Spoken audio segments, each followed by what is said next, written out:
Good morning, everybody. On behalf of the European ITS platform, I warmly welcome all of you to the fourth webinar of the Web ITS Forum, a forum where the digitalization of European roads is discussed among the most prominent European experts. For this webinar, we registered delegates from European countries, but also from the United Kingdom, Norway, Turkey, Albania, Iceland, Israel, Korea, Russian Federation, and yesterday night, Australia also. Dear delegates and dear experts, all of you are the most welcome here today. Yesterday evening, 254 requests from 32 countries were acknowledged. I hope that all registered colleagues have today the opportunity to connect. In fact, our experts have a lot of knowledge, results, and policy to share for this meeting. Delegates of today are affiliated from European institutions, European Commission, and European Parliament, from member states, road authorities and road operators, from the academy, the industry, and qualified experts. The scientific content of this webinar will be delivered through a book edited by the European ITS platform with contribution from 4 digital corridors of CEF, Arc Atlantique, Metis, Next ITS, Ursa Major. Daniel Callern, our leader of the evaluation activity, will speak about this and will address how these results were achieved. A practical information. Each one of you, the delegates, has the opportunity to pose questions in the chat and even to ask to enter in the plenary. We have a scene director who will forward your question and statement to the panel. The event is set up in 4 segments.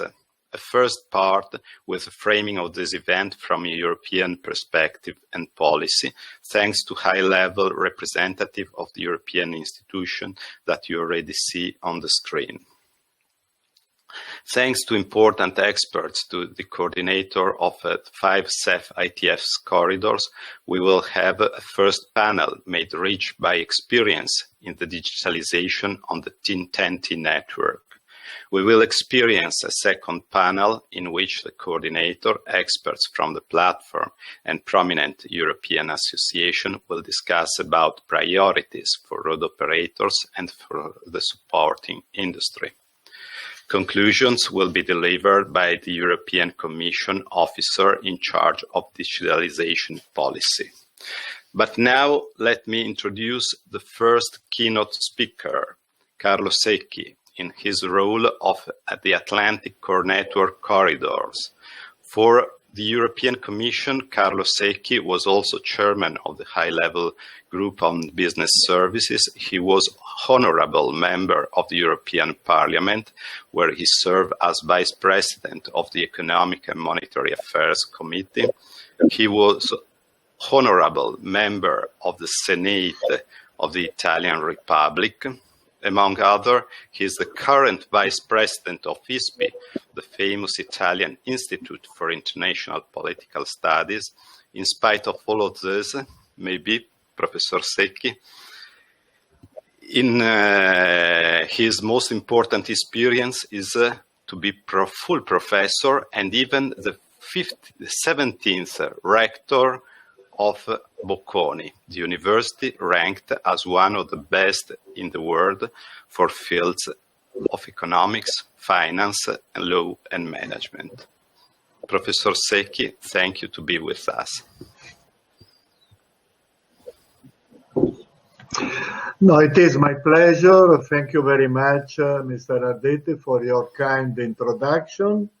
Good morning to all participants to this webinar, fourth webinar, which looks very promising and very interesting. In my short introduction to your work and exchange of ideas and insights, I will try to give some updates on what is going on. Having stated first that the Atlantic 10T corridor which I coordinate since quite a few years, is a very good performer in relation to ITS and CITS, largely benefiting from the support of the EU through projects of the Arc Atlantique, MED ITS, etc. And as a matter of fact, the Atlantic core roads are already well covered by traffic management and traffic information systems in line with Action B of the ITS directive. Furthermore, from Portugal towards France, through Spain, and further to Germany, the deployment of interoperable CITS Day 1 and Day 1.5 services is being achieved through the full engagement of the three countries, because Germany does not have in our corridor core roads. And they do it in the Sea Roads platform. This already allowed several cross-border pilots of interoperable solutions to be carried out, with upscale planned along the coming years. And moreover, several projects are ongoing along the Atlantic roads regarding road safety and preparation for automation. So I can say at the beginning that not only the Atlantic corridor, 10T corridor benefits from the deployment of ITS devices, but also is providing to be a very interesting laboratory for the experience gained and the lessons learned. And you will find some figures and additional details in the booklet published before the end of the year on digitalization of road transport in Europe. And I'm sure that in the presentation which follows by Mr. Pierpaolo Tona from INEA, there will be additional details. But now let me spend a few words on trying to share with you where we are and the directions we are heading to.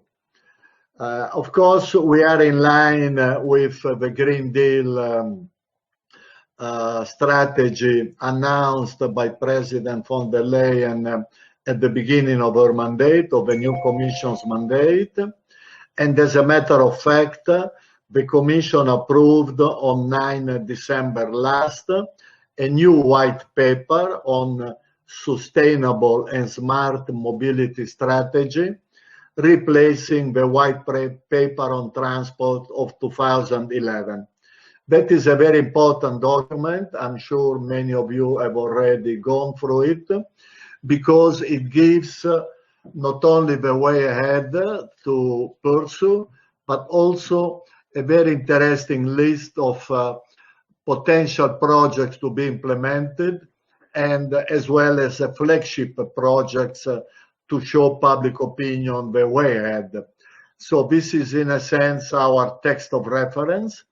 And on this we are building or trying to incorporate in all the relevant pieces of legislation the new elements, the new policy elements being introduced or better reinforced with respect to the past year.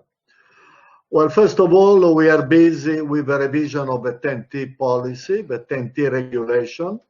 You know that the 10T regulation, which covered the 7-year period just finished, so it started January 1st, 2014, having been adopted in December 2013, goes until the end of this decade, until 2030.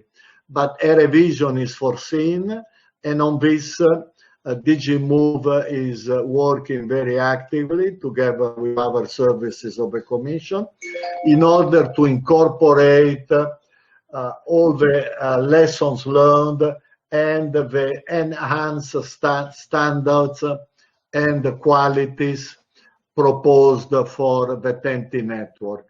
And in this, of course, decarbonization and digitalization play a crucial role. And allow me to underline digitalization, of course.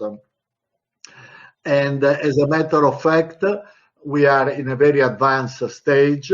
The member states are being consulted not only through the 10T committee, but also on a bilateral one-to-one basis. And we plan to be ready with a legislative proposal after the impact assessment immediately, or more or less immediately, after the summer break. In this period, you all are aware of the fact that a public consultation is open. The consultation expires, will be closed on 5 May next, so there is still time to take part to it.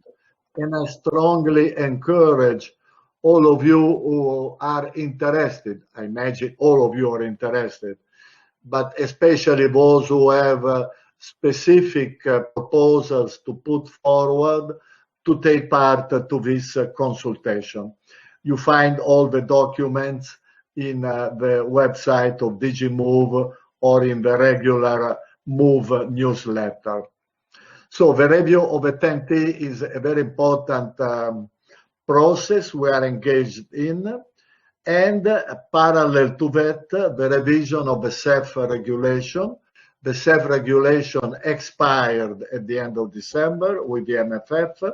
A new one has been prepared and adopted, I think definitely yesterday, by a meeting of the CEF committee with all the member states, and by a special COREPER meeting. So now the CEF2 regulation can go to the official journal. It is officially in place, and it is the backbone of our financial instruments.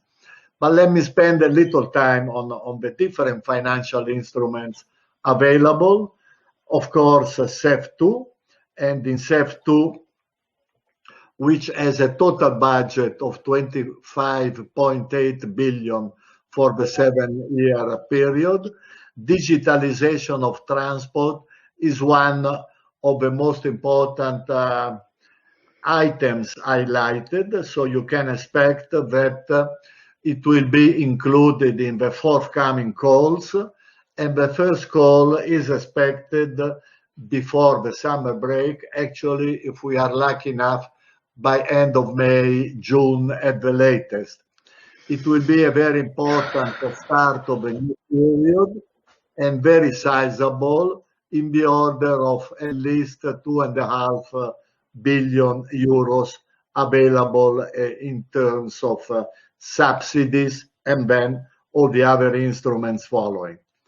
Then in addition to CEF2, of course, we have the Cohesion Fund of 32.5 billion, and the Regional Development Fund of 192.4 billion. These are still in the stage of programming, but they will be adopted quite soon.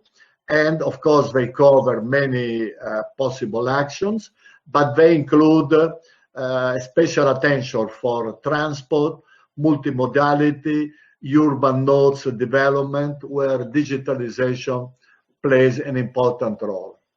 And then, of course, we have the recovery and resistance and resilience, facility, now in the order of 672.5 billion, subsidies and loans included. We are waiting for the national plans to be submitted by the end of April, but we know in advance that these plans must include at least 20% for digitalization, for the transition to digitalization. So I'm sure that ITS will play an important role in the different national plans being elaborated and being submitted to the Commission. And then InvestEU will follow. InvestEU will have a special window for clean, safe, and smart mobility. And of course, smart mobility, you all know what it is about. And different to the past, this window will be earmarked. so we can be pretty sure that it will go to our projects and not be diverted to other projects. And let me close this brief review on financial instruments, highlighting the fact that in the green taxonomy, which is being finalized by DG FISMA and other pieces of the Commission, we have been able to include also transport-related green bonds. This is very, very important because green bonds will be defined in a very precise way by the European taxonomy. They will give rise to a new asset class in the financial market, and consequently it will be possible to attract private financing to your and our needs in the field of ITX. And of course also the EIB is paying a special attention to the kind of projects you are busy with. So it is a very promising future we have had, not only in terms of financial support, but also in terms of supporting policy actions. And this was, let me stress it once again, clearly underlined following the Green Deal in the Recovery and Resilience Facility. So this is something officially adopted, the 20% plus the 37% lower limit for decarbonization. And of course, decarbonization in the field of transport includes, in many cases, digitalization, better use of existing infrastructure, better maintenance, etc., etc., etc. So I think that what was done in the past few years can be the basis for an enhancement, a relaunch of the activities in the field of ITS, for the reasons I tried to briefly underline. And I'm sure that on your side, it will be possible to come up with very interesting projects consistent with the general targets of the TEN-T system, and being able to allow us to reach the final deadline of 2030 with a much better functioning transport infrastructure system in Europe, roads, rail, and all the others, than the one we started with a few years ago. So thank you very much for your attention.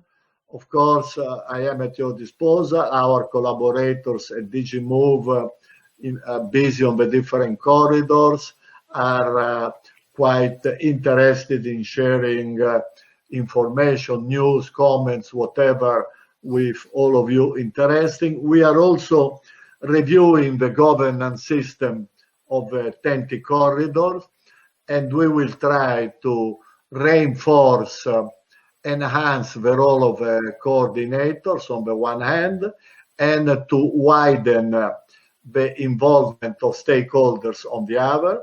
And consequently, I'm sure that in the near future, it will be possible to have on board ITS in a more systematic way. They've been on board, but rather on a case-to-case basis. We will elaborate a better approach also from the point of view of governance. Thank you very much for your attention. I hope I've not been too long, and I wish you a very interesting and fruitful morning. Thank you very much, Professor Secchi. Thank you for this very interesting and not too long presentation. I think is quite important to what you have suggested as to keep in touch with this consultation that is expiring on 5 May. It is important that you address the fact that the evolution of the regulation and the other instruments are keeping in line with the digitalization, And we are ready to follow up and to give a contribution. We have seen in this terrible period of pandemic what is the change in our lives and what digital can perform in terms of that. Now, today, we are presenting this experience that we have and what is the benefit for European citizens of this action concerning the digitalization. And then we will be happy to contribute to Atlantic corridors, but to all corridors through our community, of course, both with the experience and, for instance, the key performance indicator or whatever that is useful to assess the result of our activities to be taken in charge. And for the improving the quality of life of citizens by reducing the congestion and having this new green approach of Europe. Thank you so much. But now the second keynote speech is from Pierpaolo Tona. Pierpaolo is Project Management Coordinator at Innovation and Network Executive Agency, ENEA. He was a Senior Project Manager at ENEA, a body established by the European Commission to manage a specialized project. It is announced already that ENEA will be even bigger and even more important. Responsibilities will grow and the name will change to CENEA in few days.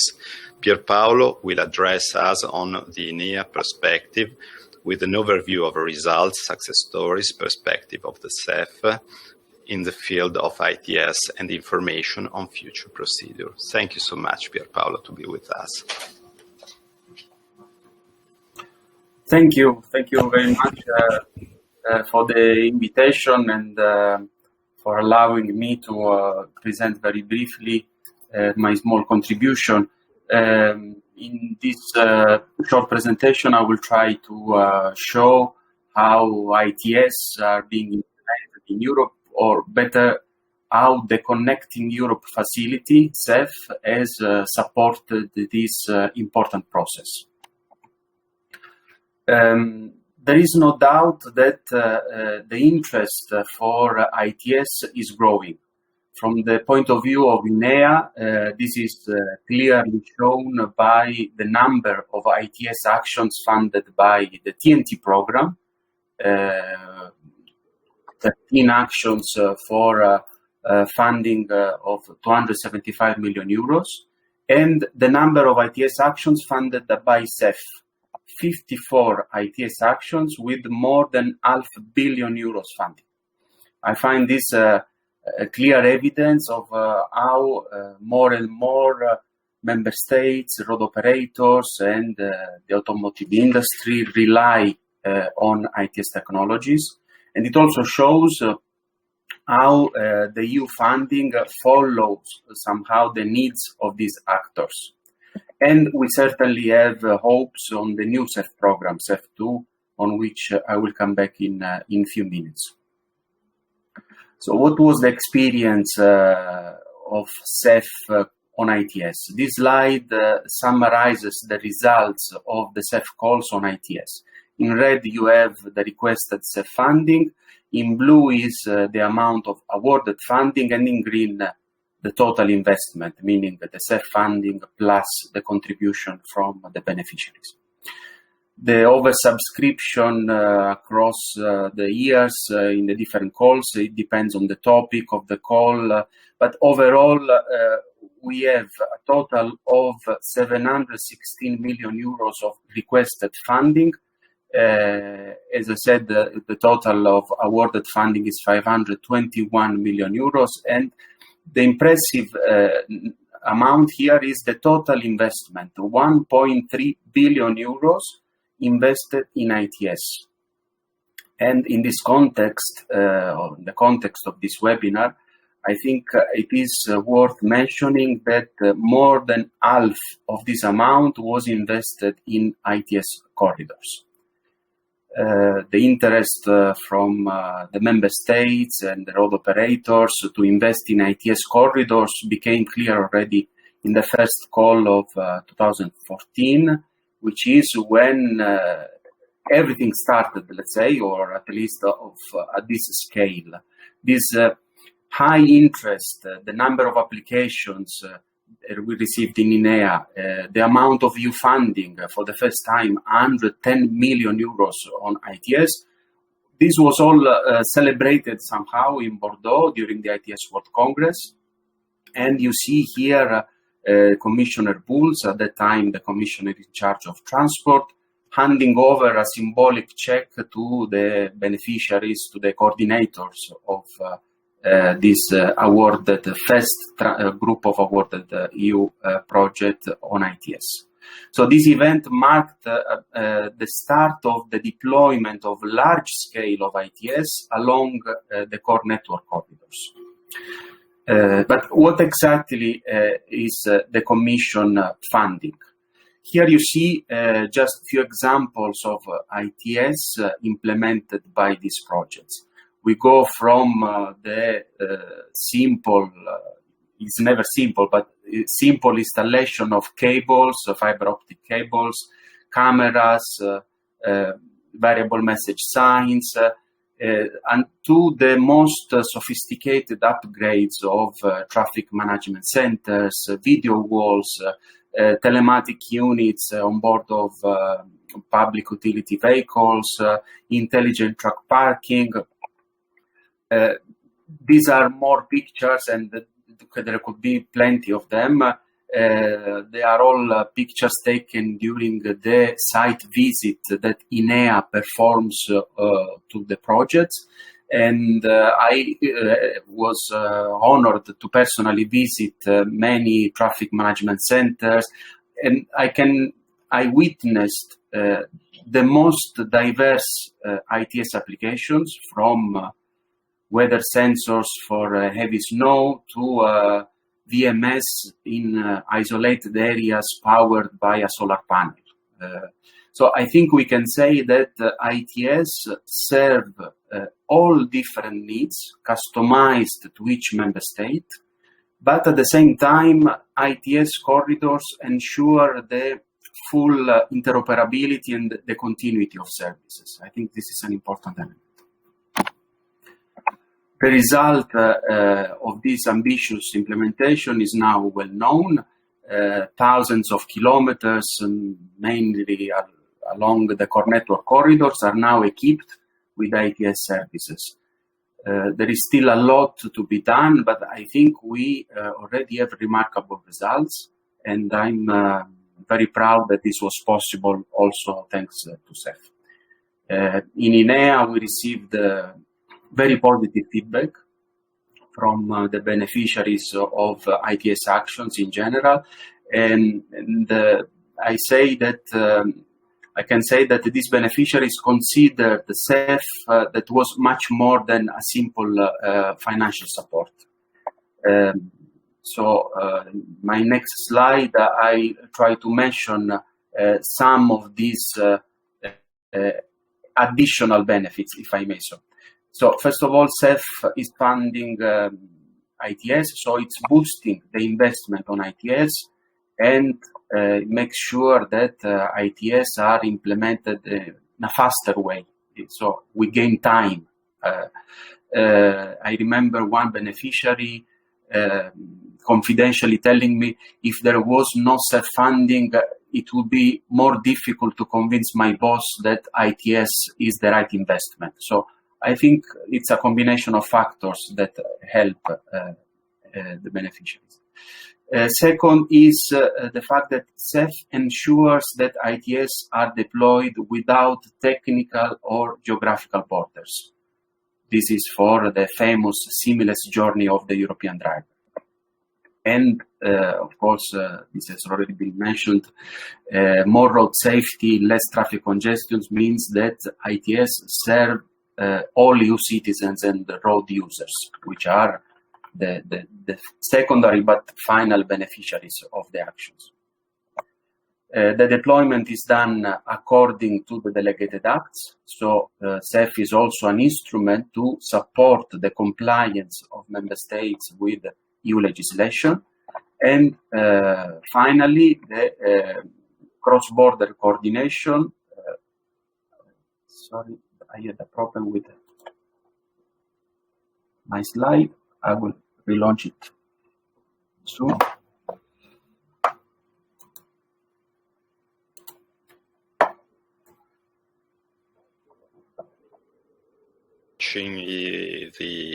Your presentation, I can say that in a few years ago, we had the commissioner delivering a check to our community, and today we are now discussing what we did about this money and what is the result in terms of benefit for safety, for the environment, and for the congestion related to this kind of investment. Okay, I think You are back. I'm back. The PowerPoint decided to crash. So I was saying that cross-border coordination is a requirement, and so many member state authorities found in CEF a great incentive to cooperate with the counterparts in other member states. But as I said, the work is far from being over, and we already have our reference for the years to come. This is the updated map of the Trans-European Transport Network with the updated core network corridors. So that's the basis for CEF2 and our future reference book. So what is the status of CEF2? CEF2 that was approved a few days ago, or better, it reached what they call an informal approval in the Council. I think it was also voted by Coreper yesterday. It means we are just waiting for the formal voting of the Council and the European Parliament in plenary session. But we already know some very important elements.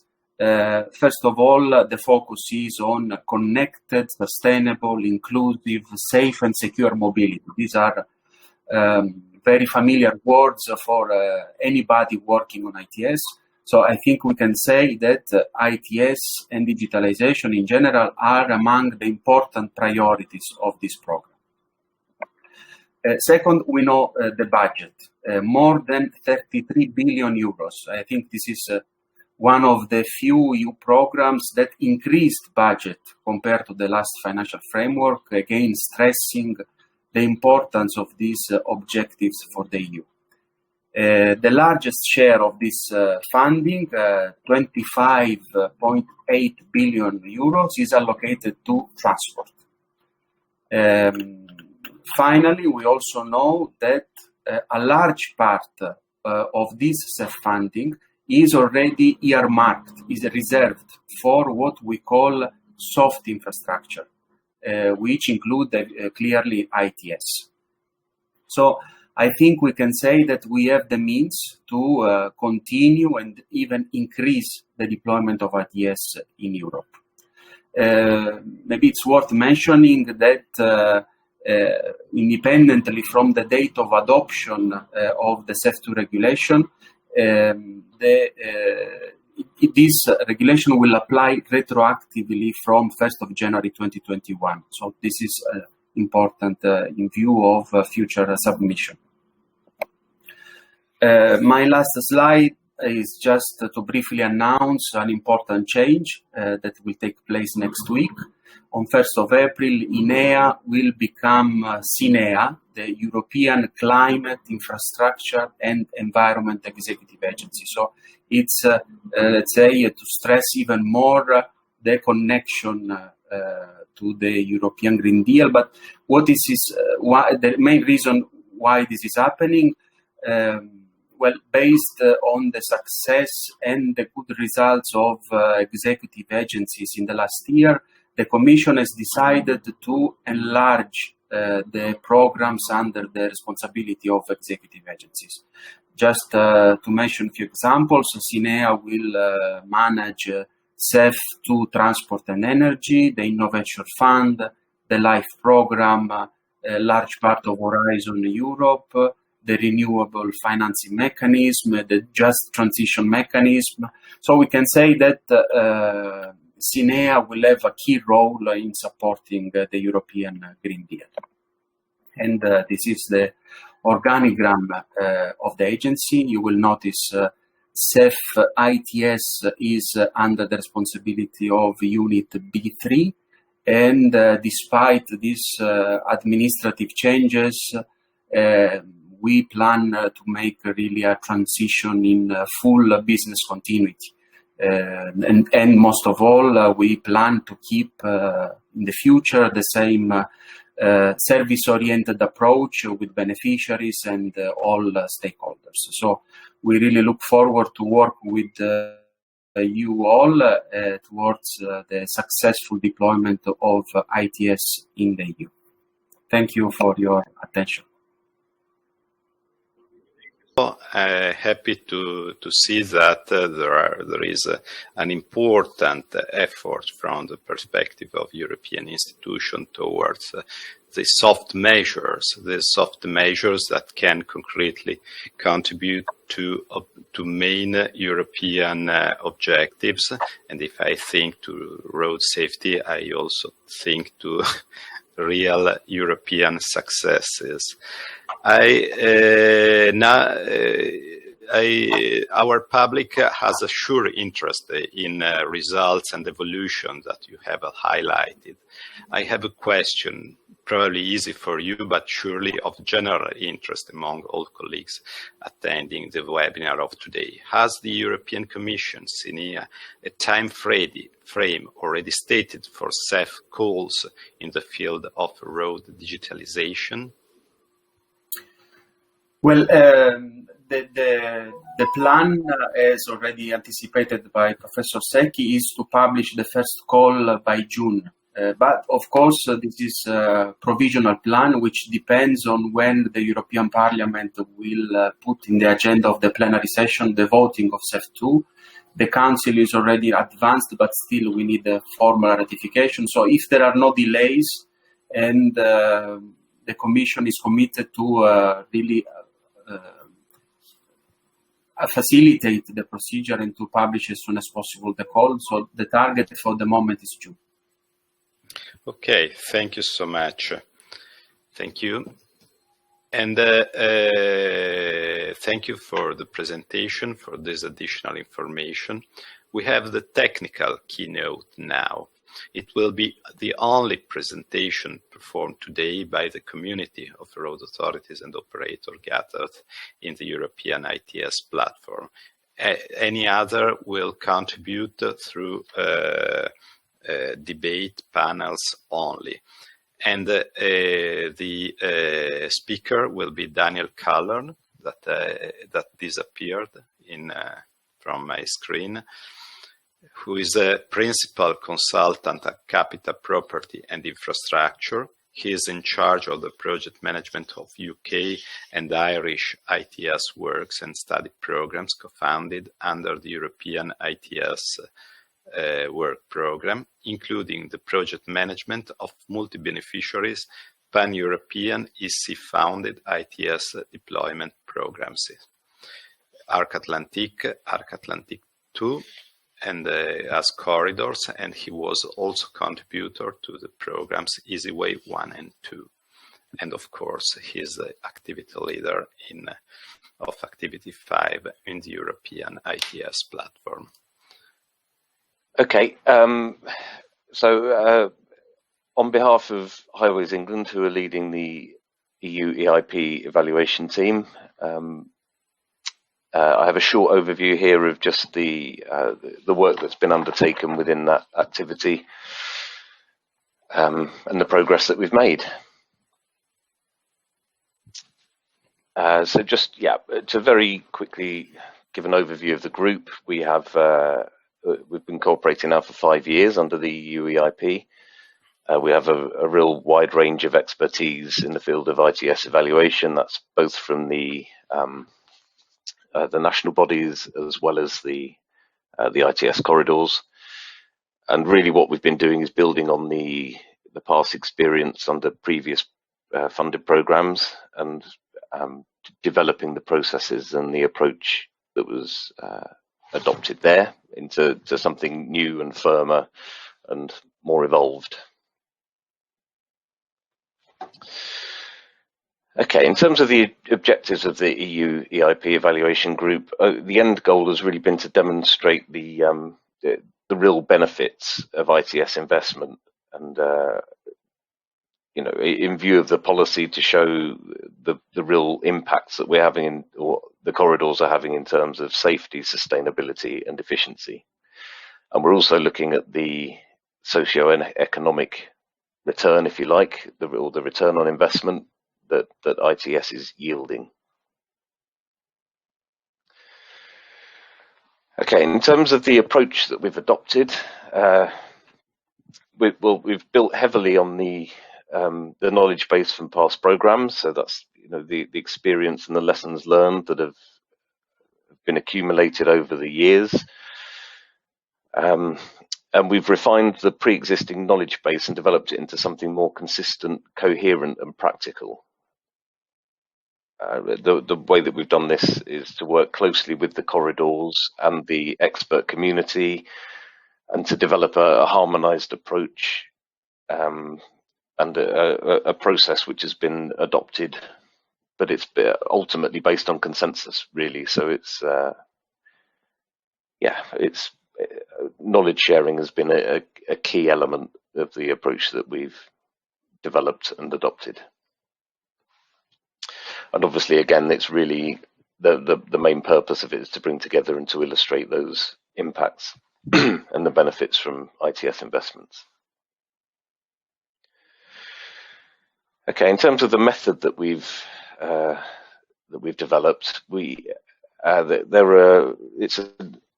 it's a suite of tools that we've really worked on, which are all interrelated and work together very well.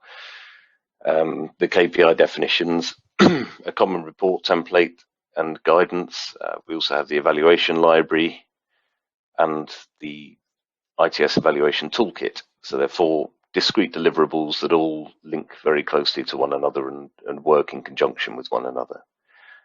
And in the next few slides, I'll provide a very short overview of each of them. Okay, so the KPI definitions first. This is really the foundation, I guess, of the approach that from EUEIP. It's a comprehensive list of KPI definitions, which has been derived from multiple sources, which would include obviously the KPIs for member state reporting, which are very general and high level, but also perhaps in line with the corridor needs and the real ITS implementation within the corridors. We've got this comprehensive list which covers all of those bases and has been developed by consensus. So there was extensive input from the expert and corridor community to develop these, and what it's resulted in is really a stable reference point which underpins the whole of the EUEIP approach. Okay,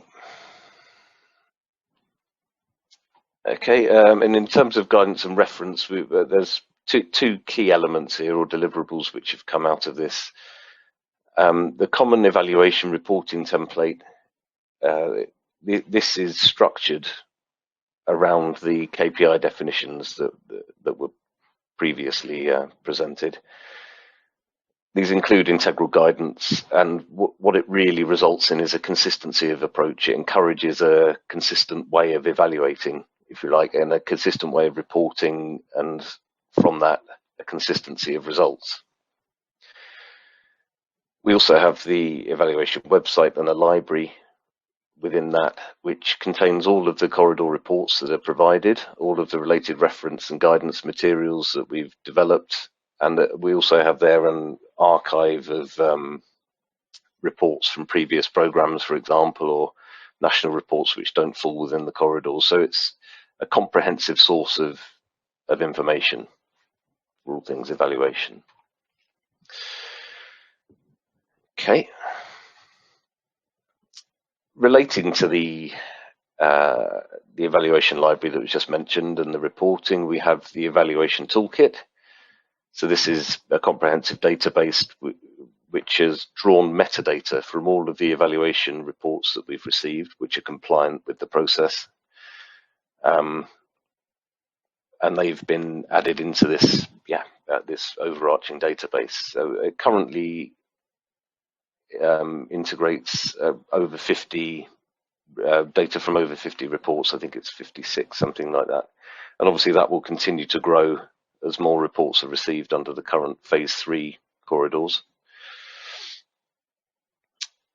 And yeah, the main, I guess, user interest here would be the user interface for the toolkit, which is a separate site that you can visit, which through that you can search for important or relevant evaluation reports and information by 6 key criteria relating to location, policy alignment, or the type of benefit or the type of service which is of interest. And all of those reports are then directly accessible from there. Okay, in terms of the key achievements from the EUEIP evaluation activity, what we've ultimately developed is a consistent approach which has been fully adopted by the ITS corridors, and I think that's really important, in as much as everybody's in effect undertaking evaluation in a common way and providing results which are ultimately comparable. We've developed that suite of tools which is designed to support the corridors and other users. These are all publicly available sources, so it's not limited necessarily to the ITS corridors and the EUEIP. And we've evolved and enhanced the evaluation culture in conjunction with the corridors and the wider expert community.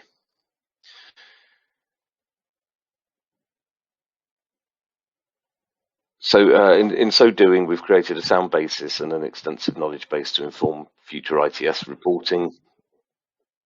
We've also enabled extensive knowledge exchange between the expert corridor and wider stakeholder communities. Certainly an integral part of our meetings is technical knowledge sharing, presentations and exchanges.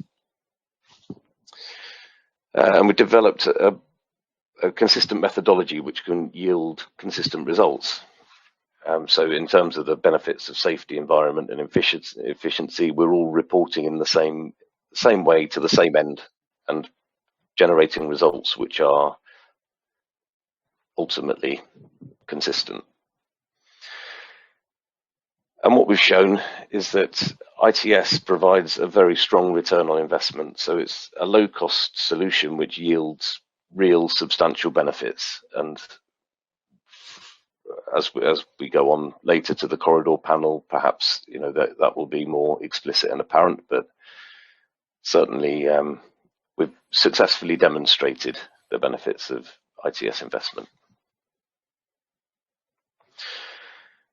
Okay, and just a last slide on the future perspective of the EUEIP. So the EUEIP is obviously looking to the future. The community, I would say, does see itself as the engine room for the digitalization of European roads. And that community will continue to align itself to the EU policy and the active implementation of it. The EUEIP collectively is working closely with key stakeholders, that's both internally and externally. I think recently there's a manifesto that's been developed with ASICAP and CEDA, as an example of that. And we're also working towards a single European network, insofar as we're connecting local experiences in a continuous and evolving cooperation. And yeah, ultimately, I mean, particularly from an evaluation perspective, we'll continue to demonstrate the benefits of ongoing ITS investment in terms of environment, efficiency and safety. So yeah, that was a very quick overview of the EUEIP progress so far. Daniel, for this overview. We have a wide cooperation in your activity with Corridor. It's something similar to what Activity 2 is making in the cross-corridor coordination in order to collect the knowledge of the developed by the Corridor. And out of this experience, I have a question for you, Daniel. What benefit can you consider that ITS corridors got from the know-how consolidated by European ITS platform and vice versa? How can this experience ground improvement of future EU initiative, and how the future programs can improve on what your European team is achieving today? Well, I think what the ITS community as a whole now has is a coherent and comprehensive, fully rounded approach, if you like, to ITS evaluation. And what that yields is a consistency of outputs, which really relates to that stronger culture that I was talking about earlier. The development of these, this method, this approach, if you like, was truly collaborative. So it was the corridors were heavily involved in this, the national bodies were heavily involved in it, as well as the EUEIP expertise, if you like. So this ensured that it's better adapted to the needs of those undertaking evaluation, the ones that are really doing it. So in this way, the EUEIP is helping corridors to be consistent and making sure that the approach is viable, and the corridors in turn have helped EUEIP to ensure that that is practical. So it's been a mutually beneficial process, if you like, and the enhanced results produced to the benefit of all concerned. So I think in terms of the benefits, it's an all-round. Well, I think that what you are saying, even also this booklet that we are publishing now is an example of the impact that your activity had on different corridors. This is not something developed directly by your activity, but is a joint effort of you and the corridors, all the corridors all together. Daniel, about this book, the topics that we are discussing today are included in a small book that is being published and concerning the digitalization of road transport. I know that you have prepared a summary of key results from each single digital corridor as reported in the book. Would you mind speaking about this? No, that's fine. I'll just get the presentation up and hope the internet works. Right. Do not escape again. It's always at just the wrong moment. So yeah, fingers crossed. Okay. Yes, as Roberto has mentioned, we have now a panel discussion between the corridors, really on the results that were presented in that Digitalization of Road Transport in Europe document, which hopefully everybody here is at least has access to if you've not already reviewed it. So a very quick overview of the corridors. Obviously, there are an enormous amount of results and a lot that we could say about each of them, but we have to try and keep it to a very short introduction really here. So there are 5 ITS corridors underlying, if you like, the EUEIP. These are more or less coincident with the CEF core network corridors. And they deliver a range of services under the ITS directive. So the provision of safety-related and real-time traffic information, the enhanced traffic management services, improved freight management, among others. There are certainly more. And what the corridors are really working on is harmonized and interoperable digital ITS services. And also continuity and seamless cross-border services. And the ultimate aim, I think, of all of them is really to enhance network performance and to deliver real benefits in terms of the policy goals for the limited investment which ITS entails. Okay, I've just put a slide here, which is, just to map the corridors, if you like, to the core network corridors. So the ITS corridors here, you can see Arc Atlantique there in the western part of Europe. I cannot see the presentation. Did you share your screen? Yeah, it says it's sharing at this end. Okay, shall I just do a verbal summary? Okay, it's perfect now. Oh, okay, perfect. Okay. Well, so this is the slide which came up in, I think, in Paolo's presentation, the core network corridors there with the ITS corridors imposed over the top of them. Okay, so I've just got one very quick slide for each of the corridors, just to quickly introduce them. So the Arc Atlantique 2, which I should perhaps mention first that the results presented in this digitalization book are the phase 2 results. We're currently in the phase 3 of the corridors. So we can expect further results to come later as we come towards the close of those. But Arc Atlantique 2, so that it involves 7 member states. The focus is on addressing congestion issues and traffic management, but also as part of that, improving traffic information services and improving safety.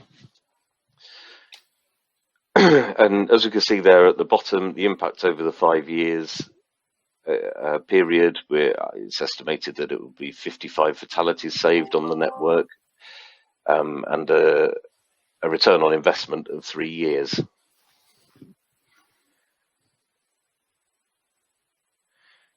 Okay, for MEDTIS 2, so MEDTIS 2 involves 4 member states.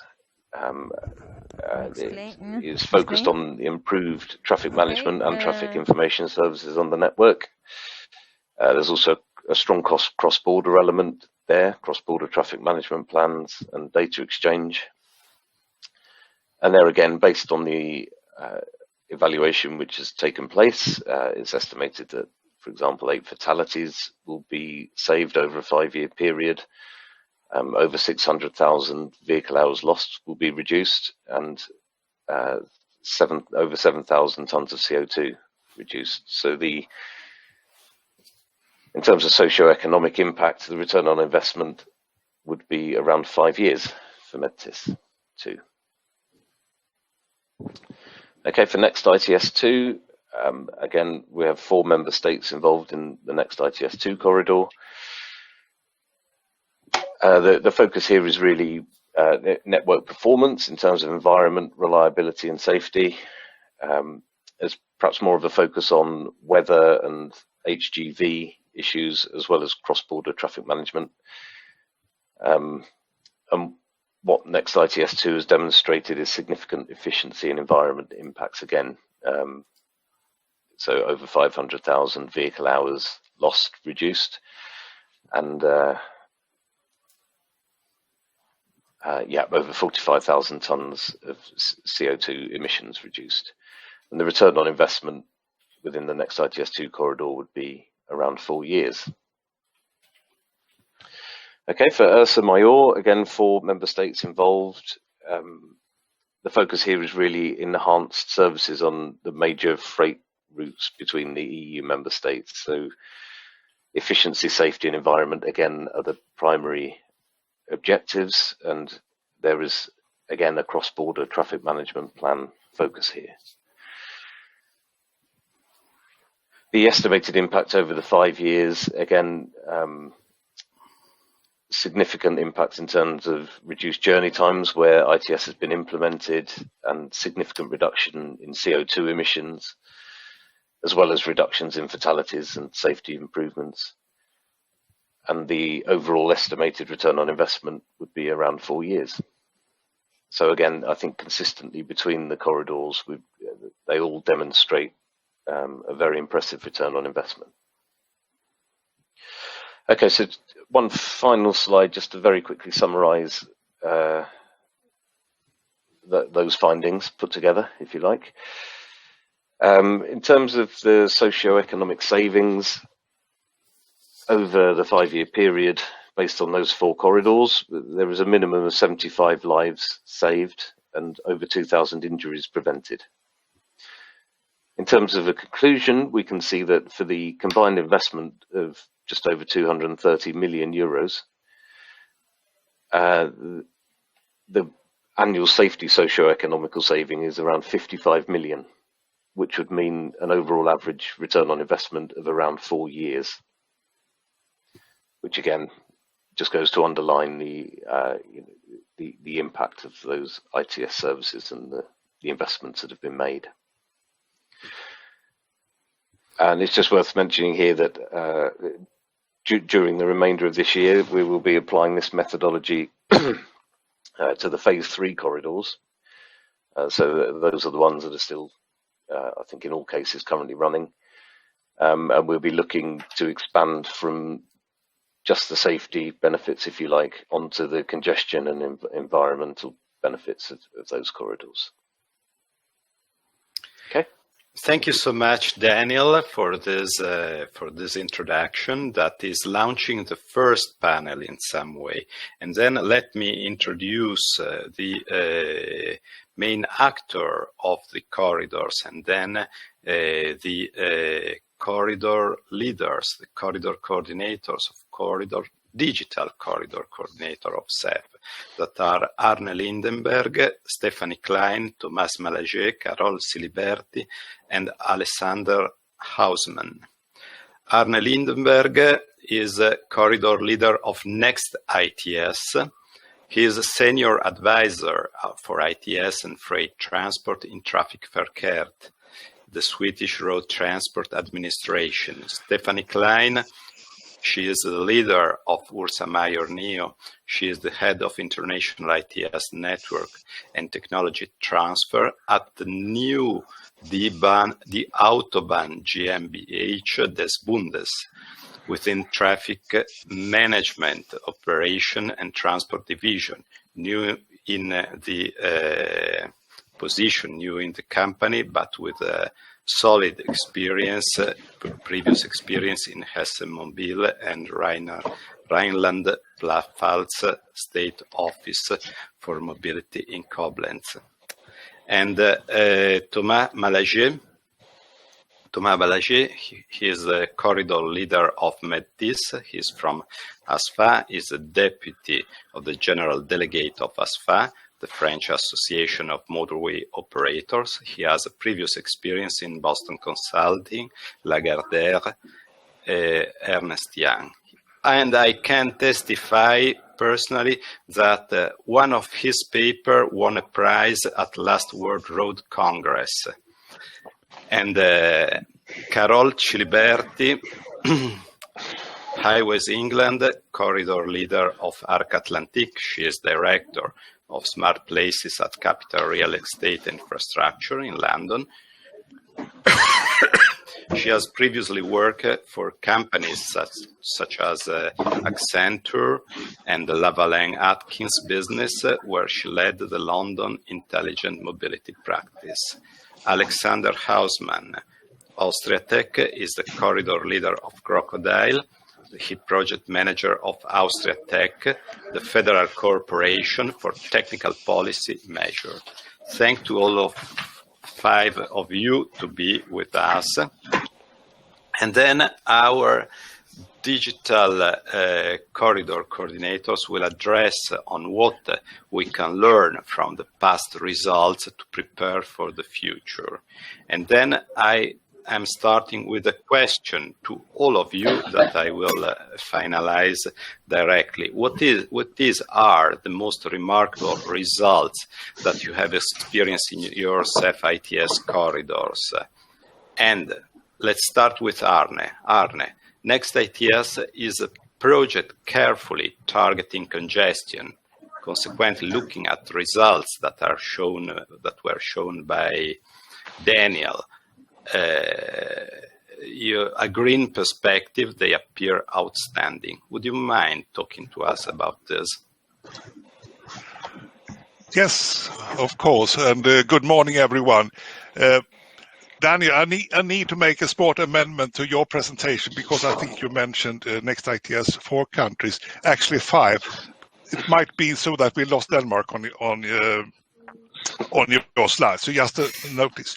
Looking at the results from Next ITS 2 in terms of greening or congestion, that good results is very much due to incident management and addressing those issues and collaboration both between countries and with stakeholders. Because in the Nordic countries or northern part of Europe, disruptions is mainly due to incidents, apart from winter, of course, and perhaps not so much demand-related congestion. So it's very much a fruitful result of cooperation around incident management. And of course, as you all know, incidents are problematic due to the fact that it's not only the incident time, but it will take some time after the incident to get all disruptions away in terms of queue dismantling and so on. And what you then try to do is really you try to mitigate both the risk of incidents and also the consequences if something occurs. And of course, looking at greening, you of course have other things you can influence, such as traffic flow, allocation in traffic over the network, allocation of traffic in time, compositional traffic in terms of types of vehicles and so on. And all of these, I would say, then greening, which is really a subset of corridor performance, is dependent on an intelligent mix of available measures, that's ITS services, to, in a proper way, influence different things you want to achieve. And therefore, I would say that greening, bottom line, will be a result of a proper mix of ITS measures, also in relation to local conditions along the corridor. So I think I rest my case there with that bottom line. Thank you so much, Arne. And now Stephanie. Stephanie, Ursa Major is looking at freight transport especially. Parking facilities were improved. Harbors and freight villages are fully integrated in your project. How do you see the role of multimodality from the experience made in Ursa Major? What are the perspectives and what is the role of the road operators in this field? Well, I think that with our emphasis on long-distance freight traffic in Ursa Major, we made exactly the right step at the right time. The scaring experience made recently during the COVID-19 pandemic showed vividly how critical international supply chains are for our society. And it showed in particular that we need a long range or a wide area traffic management, especially for freight. And given that long distance freight is multimodal by nature, there is a clear need to improve the cooperation of actors on the road, in the ports or the inland freight hubs. And do not forget that efficient operation of the supply chains is not only crucial for our economies, but also a mandatory requirement to reduce the carbon footprint of long-distance freight, which in itself is needed to address the climate targets for our transport system. We have successfully improved the required cooperation between the actors in this multimodal ecosystem in the ORSA major corridor, combining traffic management on the road with hub operation, but also working together on introducing new technologies like CITS. And we must build on these achievements, extending the common actions, improving the cooperation, the collaboration, but also ideally extending the geographical scope. ORSA Major is addressing north-south corridors, but in the future, these must improve the interaction with freight transport flows in east-west direction. The reality in Europe is that we are operating a densely meshed network, and our effort must grow to reflect this reality in the actions we take. We must improve freight transport and prepare it for the three disruptive changes we are in already right now: digitalization, data-driven economy, and automation in transport. Thank you, Stephanie, for this, for recalling also this disruptive changes that we are facing that are one of the drivers of the need of this digitalization process.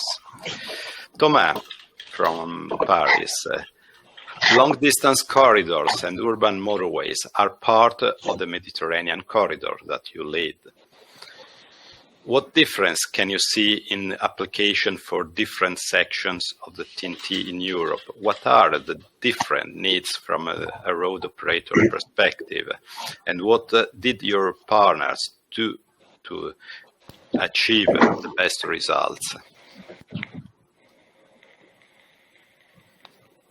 Thank you. Good morning, everyone. Indeed, as you said, Roberto, Mediterranean corridor has specific features that makes its singularity. It allows connections and goes through major conurbation, but combining use of long distance and urban daily trips. This is why this network combines high volume of traffic, daily traffic on critical section, high rate of freight traffic, peak long-distance traffic during summertime, and also an important share of international road users. And finally, another specificity is that it goes through mountainous areas that bring some specific stakes. So, the challenge was to address different uses of our infrastructures within one homogeneous program. This objective to harmonize the network level of service through all these different situations led our corridor to conduct very different projects in order to achieve a common goal. For example, we can say the traffic management control centers to address urban and suburban stakes, dedicated lanes, dynamical traffic management, etc. We had to address cross-border dynamic traffic information for long distance trip. And finally, we also had to address road safety communication and management systems to address safety in tunnels. So, in order to create a continuous corridor with harmonized level of services, there's different projects and the coordination between them are all key success factors. And the results obtained on METIS 2 phase on these dimensions, safety, efficiency, and environment, are the proof that this stakes has been successfully addressed. Thank you, Thomas. And now from Paris to London, Carol. Looking at the digitalization book published today, Arc Atlantic is showing good results, improving road safety performances. Could you explain the magic formula to save lives by wire? Thank you, Roberto, and good morning, everyone. So I wouldn't say there is a magic formula as such, although I wish I could give you one today. However, what is clear when we look into the Arc Atlantic results and the key findings to date is that ITS deployment, such as traffic monitoring, ghost vehicle detection, onboard engineering call pause, for example, they can allow a faster response and therefore a reduction of incident risk with a consequent reduction of accidents as well as congestion level in motorways. In other words, I think what is interesting to observe looking back at Arc Atlantic results is that although tackling congestion through ITS services was the primary focus, by accelerating the deployment of ITS-related services, we can also achieve a reduction of the societal impact through improving safety record of the network, which, as we all know, is quite paramount. So, for example, if we look into the AG64 project in Spain, we were able to demonstrate that the level of accidents reduced by 15% over 2 years. And if we look into the M25 project in the UK, we also demonstrated that we can reduce killed and seriously injured people by 15% again. So I guess just to close out, whilst there might not be a magic formula, I think that certainly there are some key ingredients that we need to take into account when we look at the future of ITS and roads. And these certainly are the appreciation and a better understanding of these interdependencies, which I very briefly mentioned. It's going to be very important to continue having a cross-border cooperation and a harmonized approach, and it's also going to be important to continue being innovative in the design and delivery of new ITS services. Thank you so much, Carol. And now towards a new beautiful capital of Europe, Vienna. Alexander, can you briefly describe the key achievement of your corridor and relevant performance from the perspective of public interest? My pleasure. Thank you, Roberto, and good morning to everyone. Well, I think in Crocodile we have some kind of storyline of key achievements, starting off with a more or less simple memorandum of understanding in 2014 between 5 motorway operators. Cross-border data exchange has developed really well since then from our perspective, because only a year later we were already able to exchange CCTV images in end-user applications between 4 countries, and also developed a dedicated Crocodile middleware solution for the handling of kind of not so easy to understand TATIX2 subclasses, which really aided the cross-border cooperation in this field. And in 2018, Slovenia was the first country to exchange traffic data with all its neighboring member states. And this MOU of 2014 that I mentioned was also the basis for a large initiative on the digitalization and cross-border coordination of traffic management plans that was started in 2019 in the Crocodile framework. Basically, there was an application developed which transposes the previous paperwork into quick and efficient handling of transnational management strategies. So creating events and identifying the need for a traffic management plan can now be done in just a few clicks, just as well as activating a plan and receiving confirmation from the other road operator that is concerned by this activation. Maybe the most important point is that the application is also available in all respective national languages of the operators concerned, which I think adds to the usability even more. The difference to the status before is not only that processes have become easier and quicker, but that the increase in efficiency also helps to tackle the core of the problem in a better way, not just combating the symptoms, such as trying to restore the traffic flow, which is, of course, a very important thing, instead of planning and anticipating the events a little bit more. So I think the next step for us is now to also communicate this broadly and convince other operators of the benefits of this application. And if I may use the forum here, we are holding a webinar on the 15th of April with comprehensive information and also a live demonstration of this application. And for those who are interested, you will find the registration link on the website of the ITS platform. Or of course, you can contact me afterwards. Thank you. Thank you so much, Alexander. I'm sure that many of our delegates will be interested in this crocodile workshop. And now I have a question for the 5 of you again. And this is lesson learned for the future, and then what we have learned from your implementation at pan-European level. What are the most important factors impacting on deployment of ITS, regulatory framework, maybe cost, deployment capacity, interoperability, availability of data, investment, and so on. In this frame, what the benefit you can highlight from the co-funded model that you experience through your corridors? And then up to the first one. Arne. Okay. I will try to answer your question, Roberto. We allow myself a little bit broader perspective, not only the corridor, but also the experience in the community when we are discussing the ITS deployment roadmap and some other experience related to connected vehicle. But I would start with to say that investments, even if we are talking on corridors, investments will always be related to local needs. Otherwise, we will not provide relevance for taxpayers. But solving local problems, local bottlenecks, will also have an impact on corridor in a corridor perspective. We will have a significant amount of legacy systems, meaning that all money available will not be available for new initiatives and so on.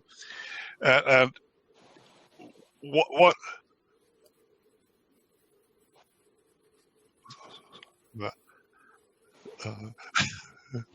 sorry, there's someone in the background. What we can see also in quite interesting observation is that you have a split in the community between taking care, which is very important, taking care of legacy systems, and we have a rather futuristic debate on consequences of automation and so on, but not always with very much commitment. And that means that there is a room and a necessity to also to focus today what is necessary to do here and now. And this is also a message we got from industry cooperating with us, that this type of focus, what needs to be done first. I think we come back to that later as well in terms of digitalization and so on. Then I will say that it's important for road sector to deliver in relation to door-to-door transport and modal shift. And one of the weak spots of modal shift is really that you're adding risk from several transport systems, both rail and road. And therefore, it's important that actually road transport delivers.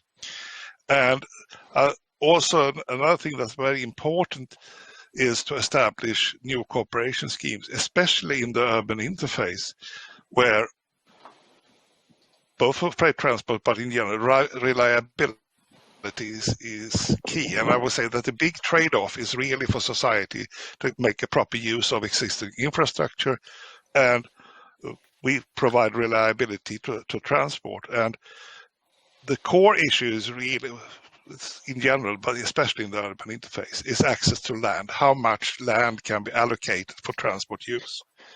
So there we need to deliver. And finally, of course, what Daniel and other colleagues has been doing, assessment of performance will still be key. So I think that's my reflection so far. Thank you so much, Arne. I fully agree with your statement when you say you can only solving local problems. You can have a commitment of all the stakeholders interested to that. Stephanie, what is your opinion? Thank you. Well, I think as longer. Do you hear me? Yeah.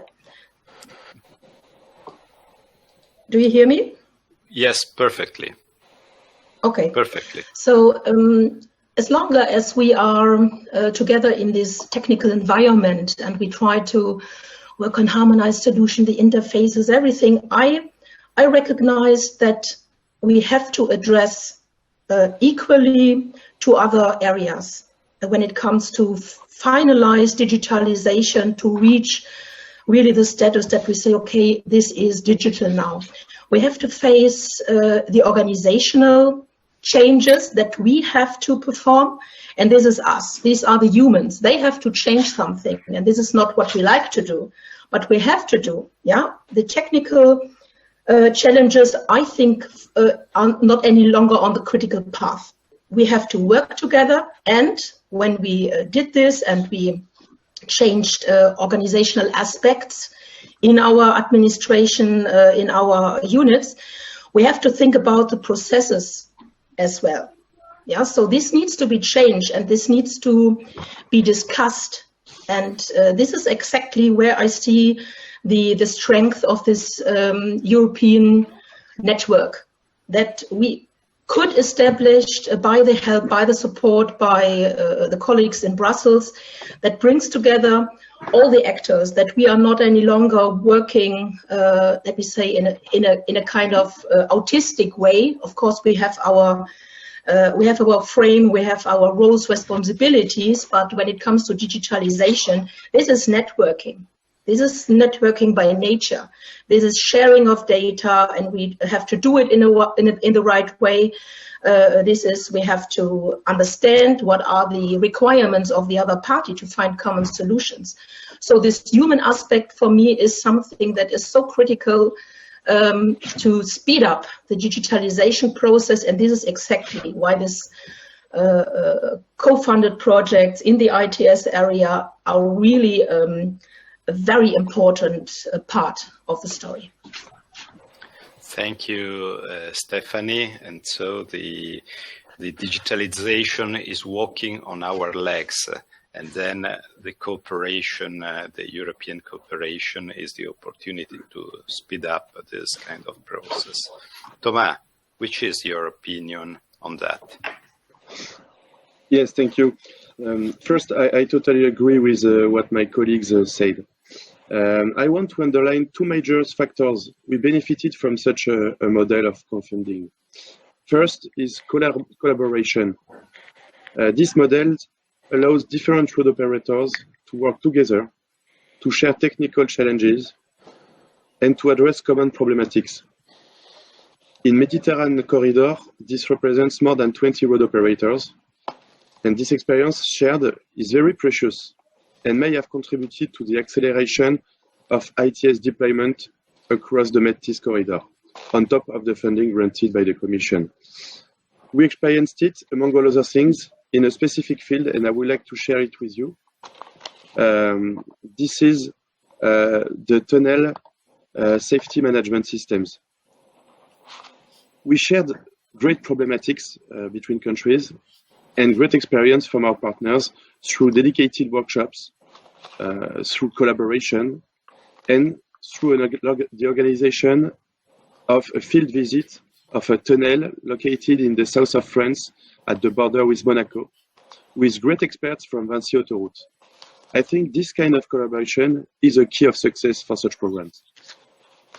And secondly, we saw that efficient organization and strong collaboration between countries and beneficiaries is key to conduct such complicated programs with important investments, numerous actors, and several countries. As a coordinator, I experienced how much was at stake in a strong project management team and process. Thank you so much. so much, Thomas. It is clearly important to have a cross-border attention for this. Vinci Autoroute is a clear example of cooperation, for instance, with Autostrade ai Fiori.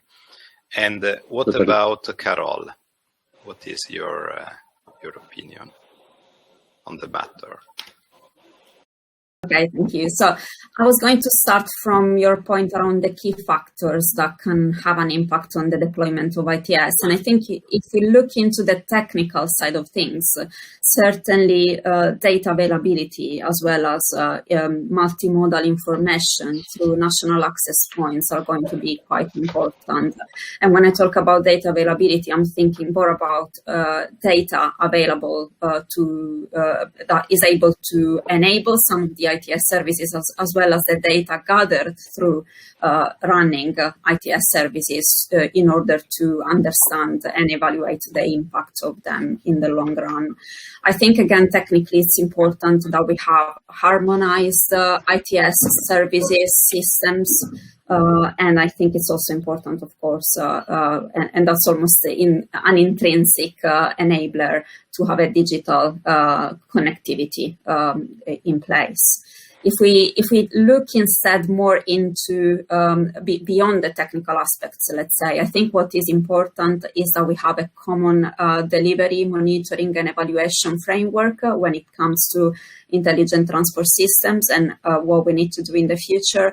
And last but not least, and I mentioned this before, and it came out from various others coordinators, I think the cross-country, the cross-border cooperation is going to be quite crucial to deploy ITS in the future, which links back to your other point, Roberto, around the co-funded model. And I do think that one of the benefits, probably the key benefits of the co-funded model, is that it encourages quite a lot the cooperation across various countries. And whilst, as Arne was saying before, it's important to focus on the local challenges, I think the co-funded model is quite important when it comes to actually triggering cross countries and cross borders ideas as well as approaches and methodologies. Thank you, Carol. Thank you. And Thank now, you. Alexander. Well, when you think about regulatory framework, costs, deployment capacity, interoperability, availability of data, of course, all these aspects are important. I think it is maybe more a matter of jointly identifying when each of these factors becomes most important to the result that shall be achieved with the project. For Crocodile, the ITS directive, of course, was always major guidance, and therefore we addressed truck parking, safety related traffic data, the whole static and real-time topic, and now also the link to the multimodal travel information. But what I think, to break down the factors that it takes, from my perspective, this would be some common provisions that set out or at least sketch the desired condition for the group you are working with.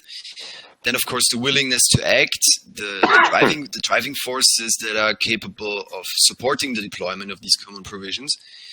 Of course, funds to top up the balance to the European co-financing, and in the end, a clear focus on the service that stands in the end of the project and the customers for which it is being created. And of course, the financial aspect of the co-funded approach is an obvious benefit, but similar to what Pierpaolo and Stephanie and Carol also stated, in a recent survey among my corridor partners, it became evident that the biggest corridor valuables that we have developed since the first Crocodile project in 2013, and also way earlier in the Connect phase before I was even in this field, are the ongoing cooperation and the forum and community for technical and strategic progress, and of course the experience that is concentrated not only in Crocodile but of course in all of the corridor projects. And I think this forum we are now holding is just the best example to emphasize this point. Thank you so much. I think this is also my experience to see the evolution of the capability of different actors that at the beginning do not know each other, to integrate together, to exchange on the deployment of projects, but also in many other opportunities of interest for the evolution of services along European corridors. But now I have a question for Thomas.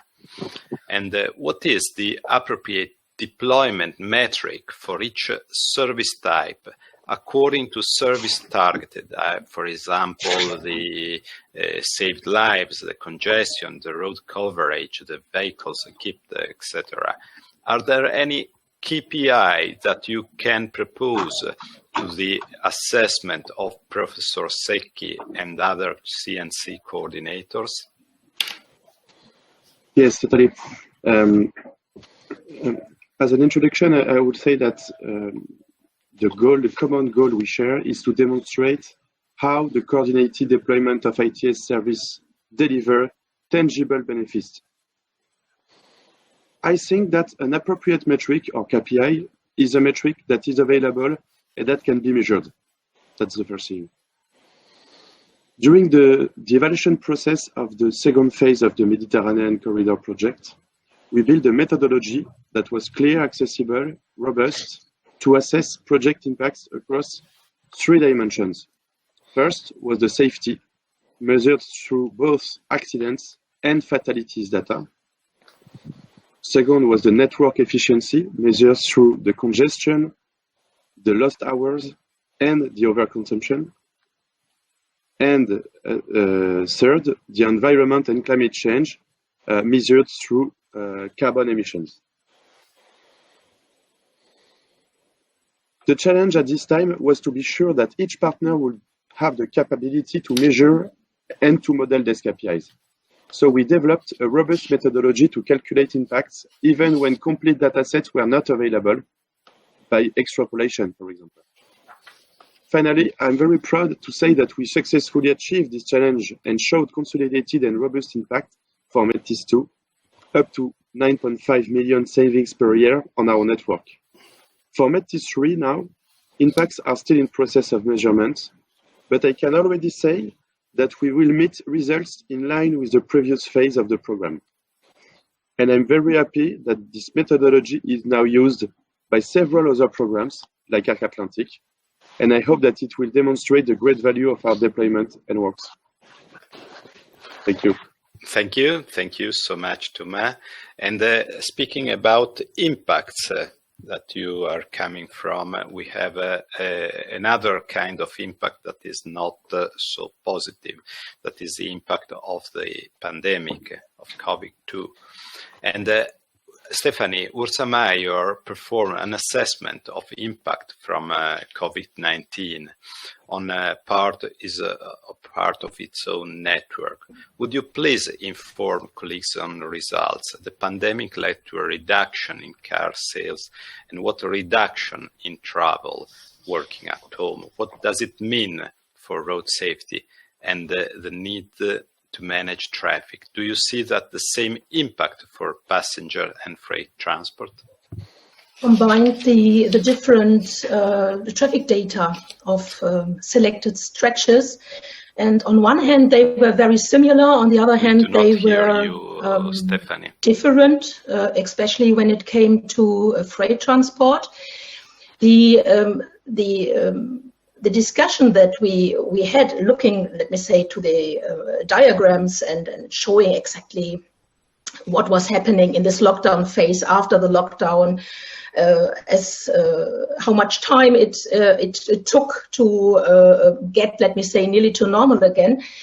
But what we would like to take out from this and discuss it, that it could be a sort of input for us as road operators. What could be changed if, for example, we did all this exercise here with working from home? What could be changed? Do we really have to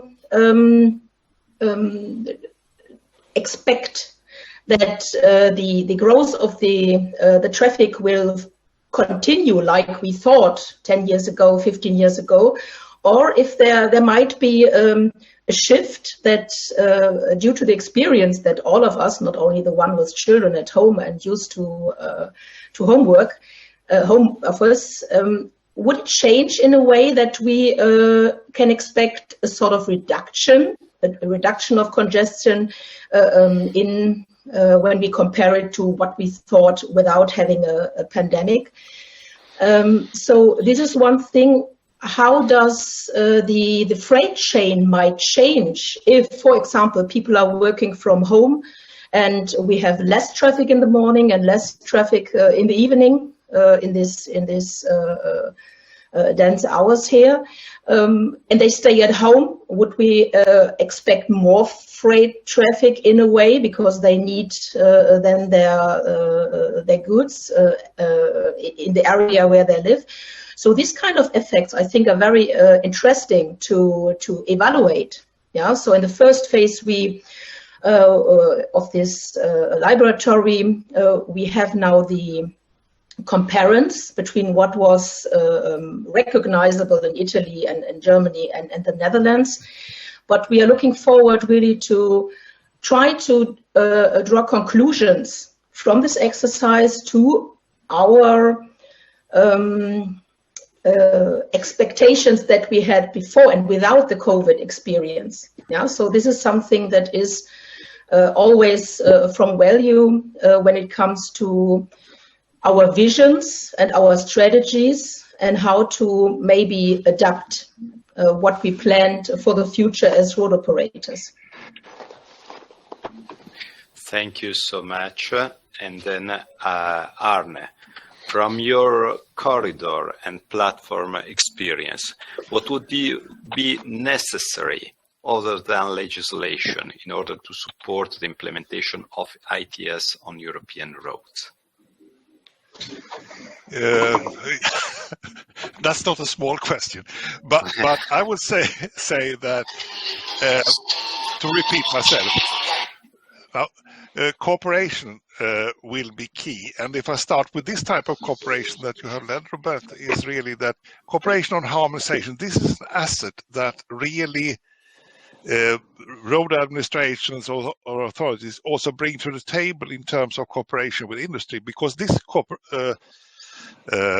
cooperation will in fact facilitate a much broader market. So cross-border is a very important facilitator also for industrial cooperation.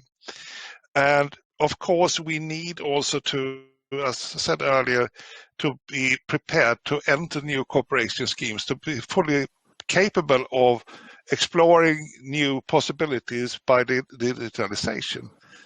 We will enter areas where we are not fully in control, meaning that we have to go slightly out our present comfort zone and be bold, simply.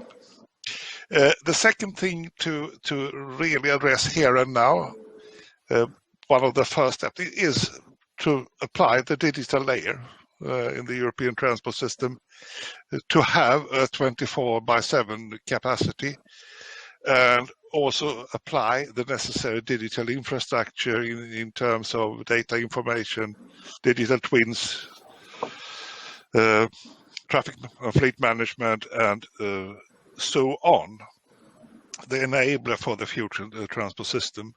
And I would say specifically what we need to be able to do with new services is that you need to have ability, not only with road operators, but between different stakeholders.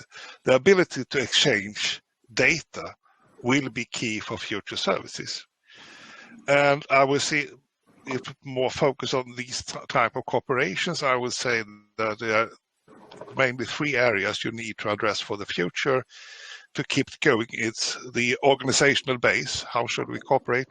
It is define the actions on what needs to be done regarding technical preconditions, what things needs to be harmonized and so on.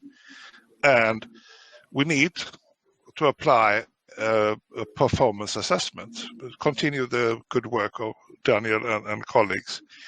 If I allow myself, and I say a little bit, hook up on what Stephanie said earlier, it's quite interesting. I think we need to be flexible also to adopt to a new world post-COVID and post-CO2. If you post-COVID, we do not really know, but what will be the effects of COVID in terms of commuter traffic? Will people work more at home? Will that lead to let's say, a demand for let's say a bit more spatial housing, and how will that affect travel patterns? And of course, Stephanie mentioned earlier, transport to support, let's say, the new living schemes. So I think that there is a quite interesting future to try to relate to. And I think that ends my intervention. Thank you so much, Arne. Thank you to all the speakers in the panel.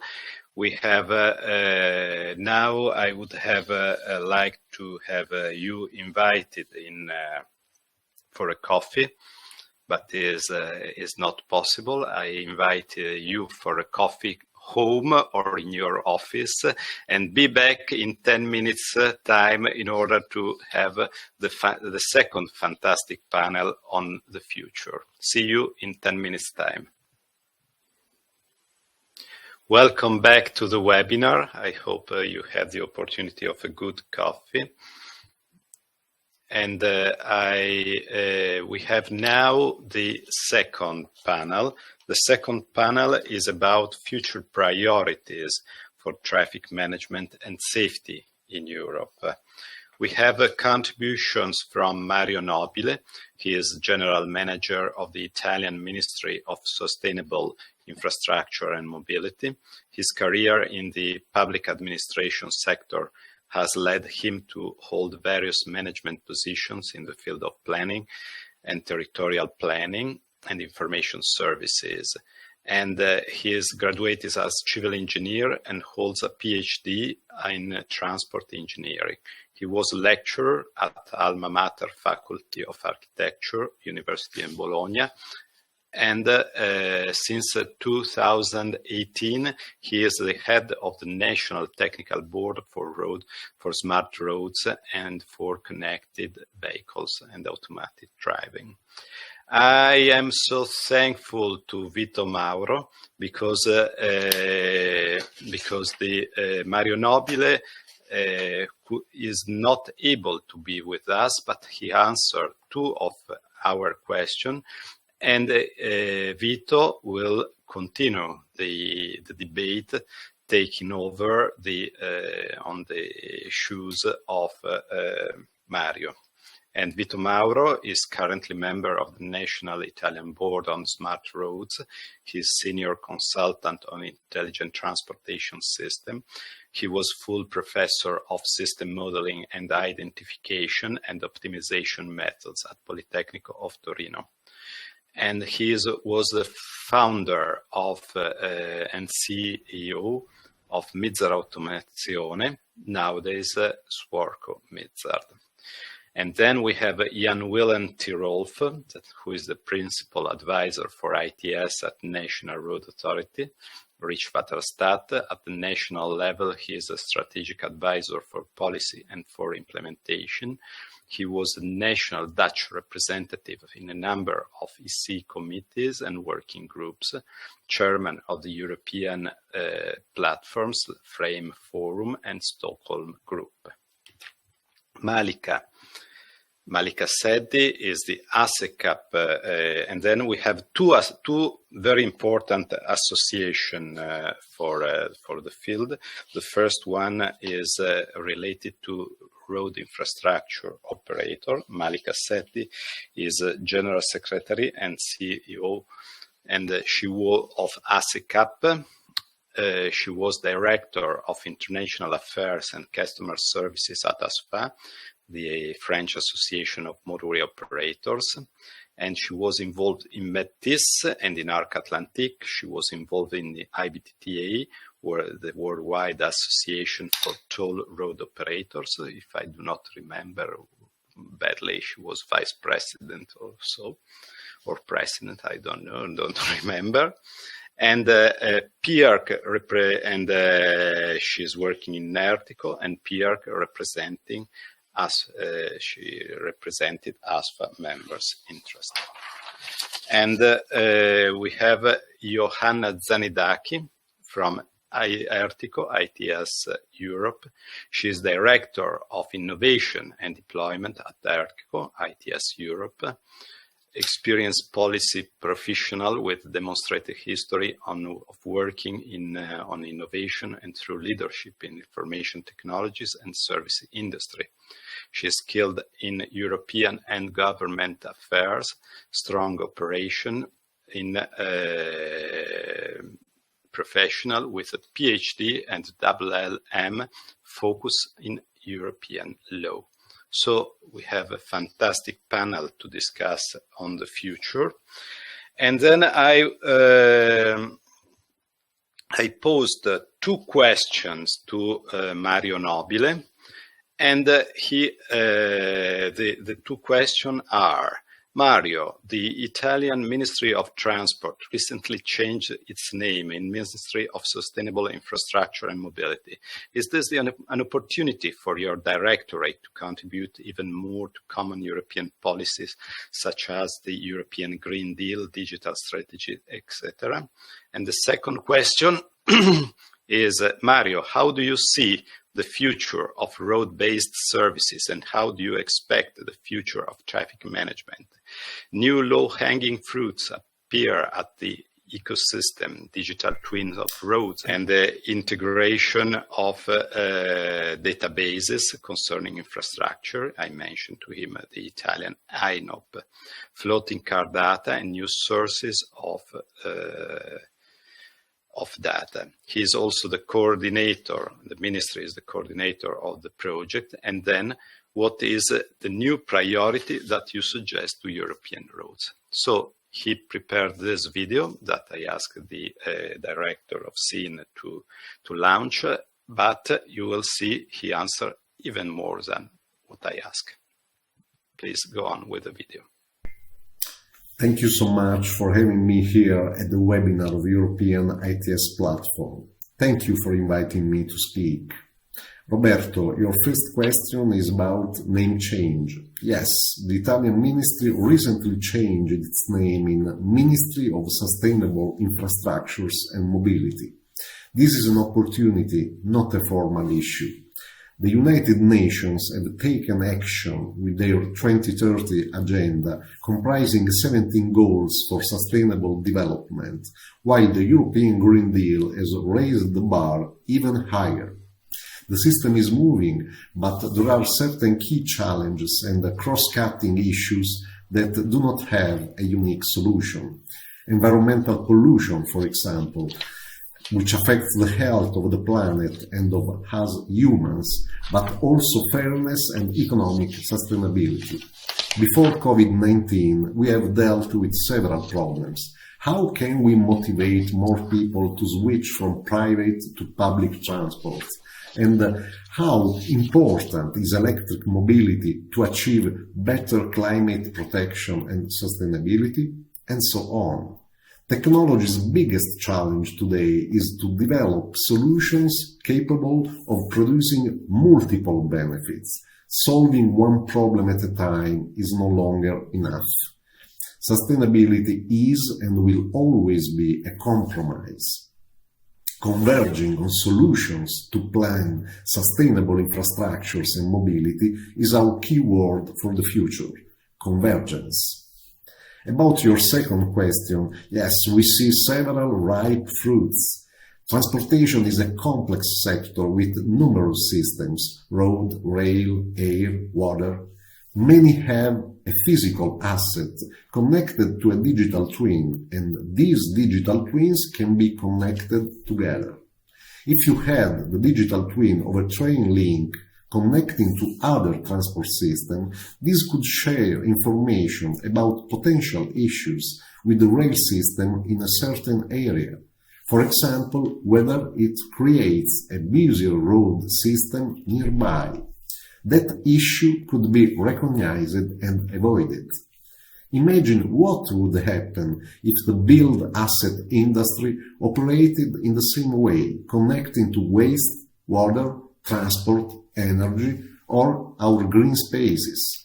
An ecosystem of digital twins could result in a city or region that learns from how we live, combining multiple data sources to continually improve everything that we interact with.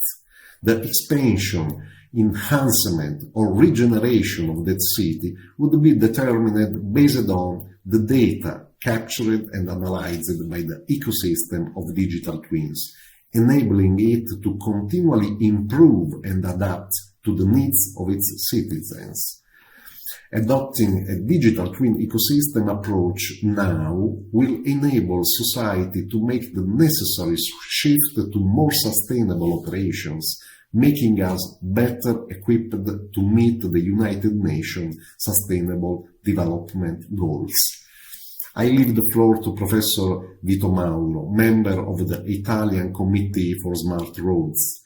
Vito does not need any introduction, so thank you for your kind attention. For this introduction to our panel, that is not only an answer to my question, but he posed question to you, and then we need now to answer also to this kind of question. And then I will start with Jan Willem. Jan Willem, many topics that are currently in the EC agenda have been initiated by the European ITS platform expert. I mentioned the CITS Day 1 services, deployment guideline, quality NAPs, etc. EC and member states efficiently elaborated on the know-how consolidated by European ITS platform, and new policy were decided for a new platform were incorporated. For instance, C-Roads, CAM, NAT platform. You were in charge of future-bound task force of experts in the Netherlands. And how do you see the position of road authorities and operators in this new ecosystem? What opportunities can you see for future platform of national road operators? What role in view of the digitalization of CNC? Jan Willem. Yes, thank you very much. Well, first of all, I'm stand-in for my colleague Marjolein Masclé, who unfortunately could not be here today. Well, what is the position of road authorities and operators in this new European ecosystem? We are the only platform of national road operators and traffic managers that really implements ITS across the board and operates ITS on a 24/7 basis. Where other platforms and parties are active in research, standardization, etc., we need to work with it every day to reduce accidents, congestion, and environmental impact. Of course, we will do so in cooperation with all other actors in the ecosystem, since we all have our own strengths. We will focus on our own competences, those that are core to 24/7 operations of road authorities and operators. We liaise and cooperate with other actors that cover topics that influence our operations, and we stay informed about other relevant developments. The opportunities for a future platform of national road operators. Well, the ecosystem is changing a lot. More private parties are becoming active in the domain. Google, TomTom here, many others. And we will cooperate with them to optimize the performance of the road network. At the same time, we see numerous new technologies coming to the market. Artificial intelligence, CCAM, 5G, and more data. Road operators will be producers of data both and users of data. We need to adapt the traditional traffic management and travel information services to the new context from traditional to enhanced, and adopting new services. The future platform of national road operators will support the community in providing a 24/7 safe, secure, efficient, and environmental-friendly transport system through harmonized deployment of ITS and accelerated digitalization, which supports the European goals for a smart and sustainable mobility system. and the role in view of the digitalization of the CNCs, the core network corridors.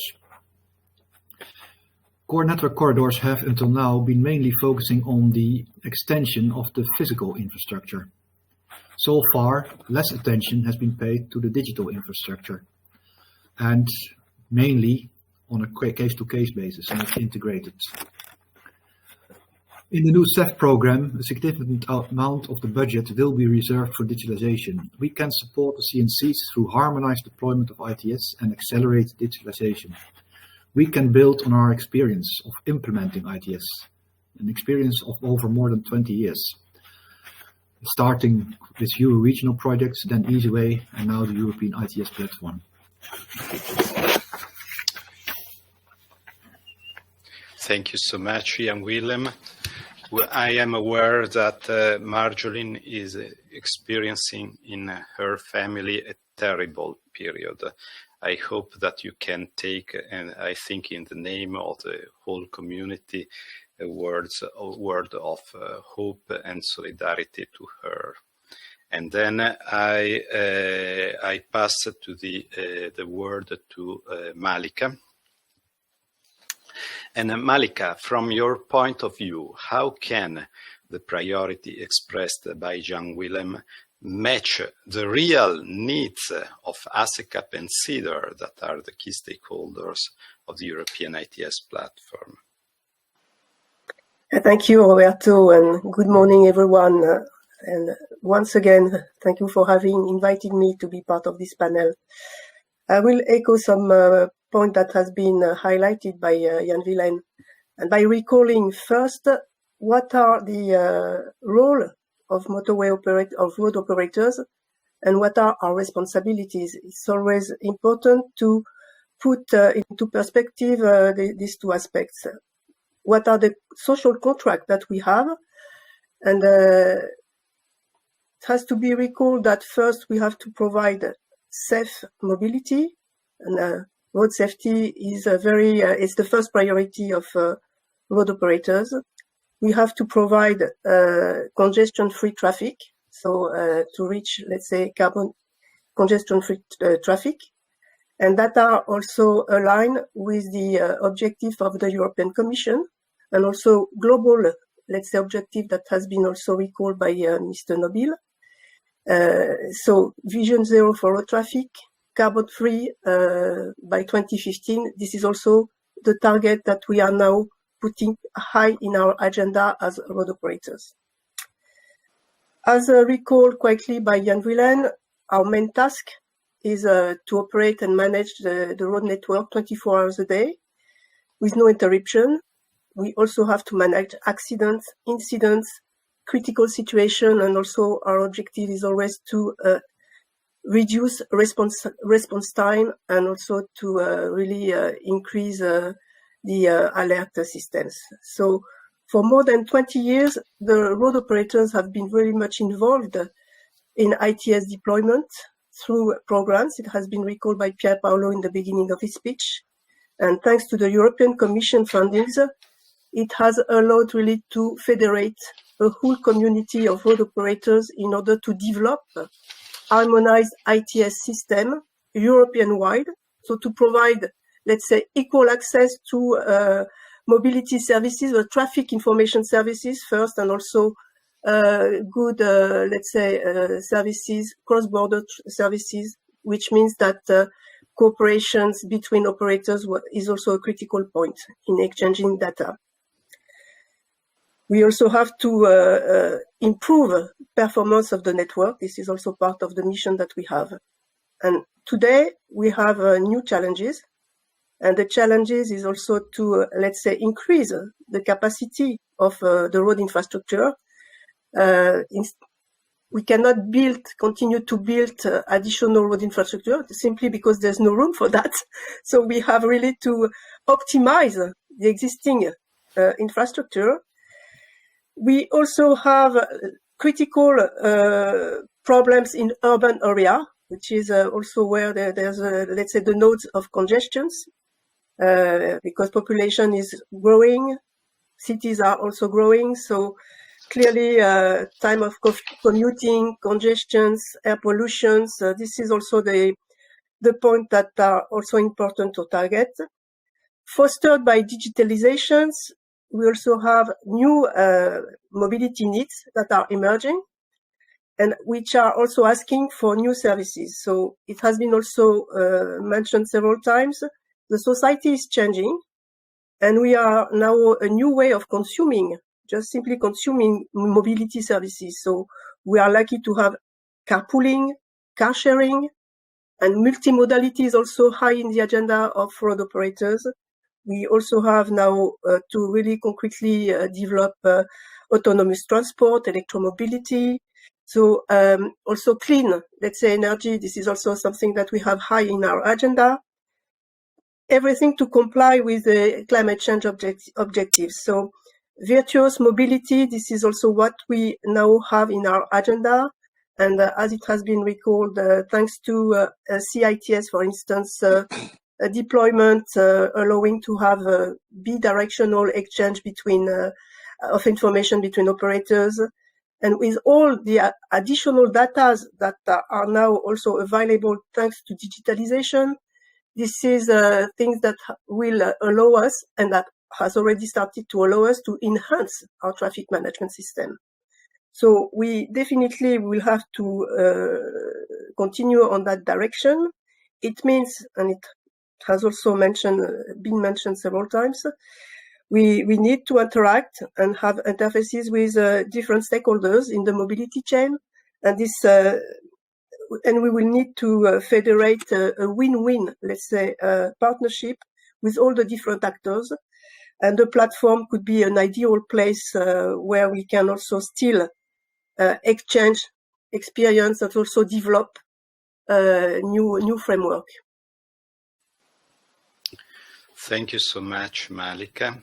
And I want to highlight to our public that in the ITS world, and we have no problem of equal opportunity, because women have a very outstanding position. You have seen in the previous panel, and you can see here with Malika and Johanna.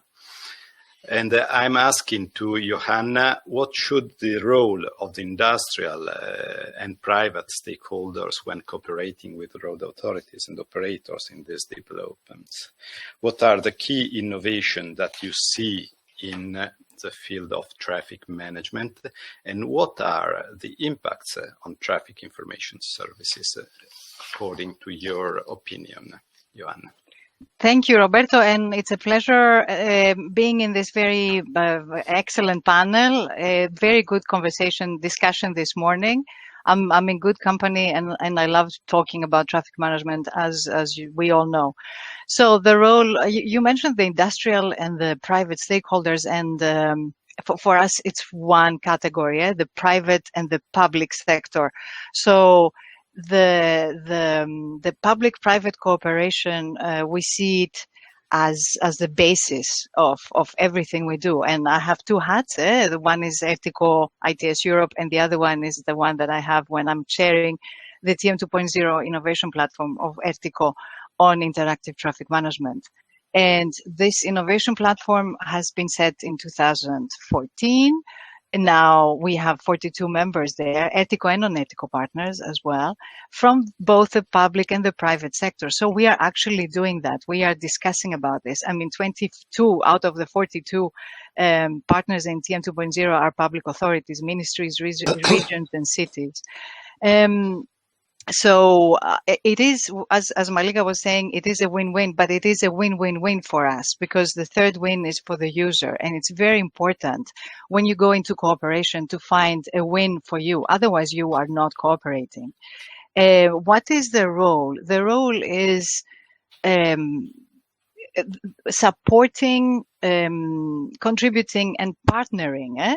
Support from the private sector to the public authorities that are setting the common goal, the goal for the common benefit, within the measures and the policies and deploying them. contributing with knowledge and experience, because both can contribute to each other and complement each other, both stakeholder groups, and partnering in implementing the measures, as I said, and why not setting the traffic management plans based on the dialogue and understanding. And Stephanie Klein and others in the first panel were mentioning that. Now, key innovations have been discussed, and yeah, big data, Internet of Things, everything that brings us into this holistic approach of the mobility system.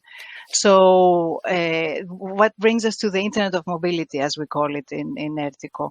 All mobility services connected in one system, and I think that's exactly what Mario Nobile was talking about on behalf of the Italian ministry in the beginning, where this cooperation is between, as we were discussing this morning, cross-border, but also with all the stakeholders. And Jan Willem said it, stakeholders from service providers and so on, because we can regulate the capacity in the mobility network by seeing the multimodality of the system and making it easier to optimize the traffic flow by shifting demand from one mode to the other.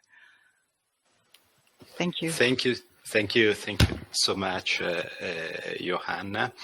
And Vito, the National Italian Committee for Smart Roads, Osservatorio Nazionale, recently received the reference handbook of the European ITS platform. How this institutional body had the opportunity to assess this report yet?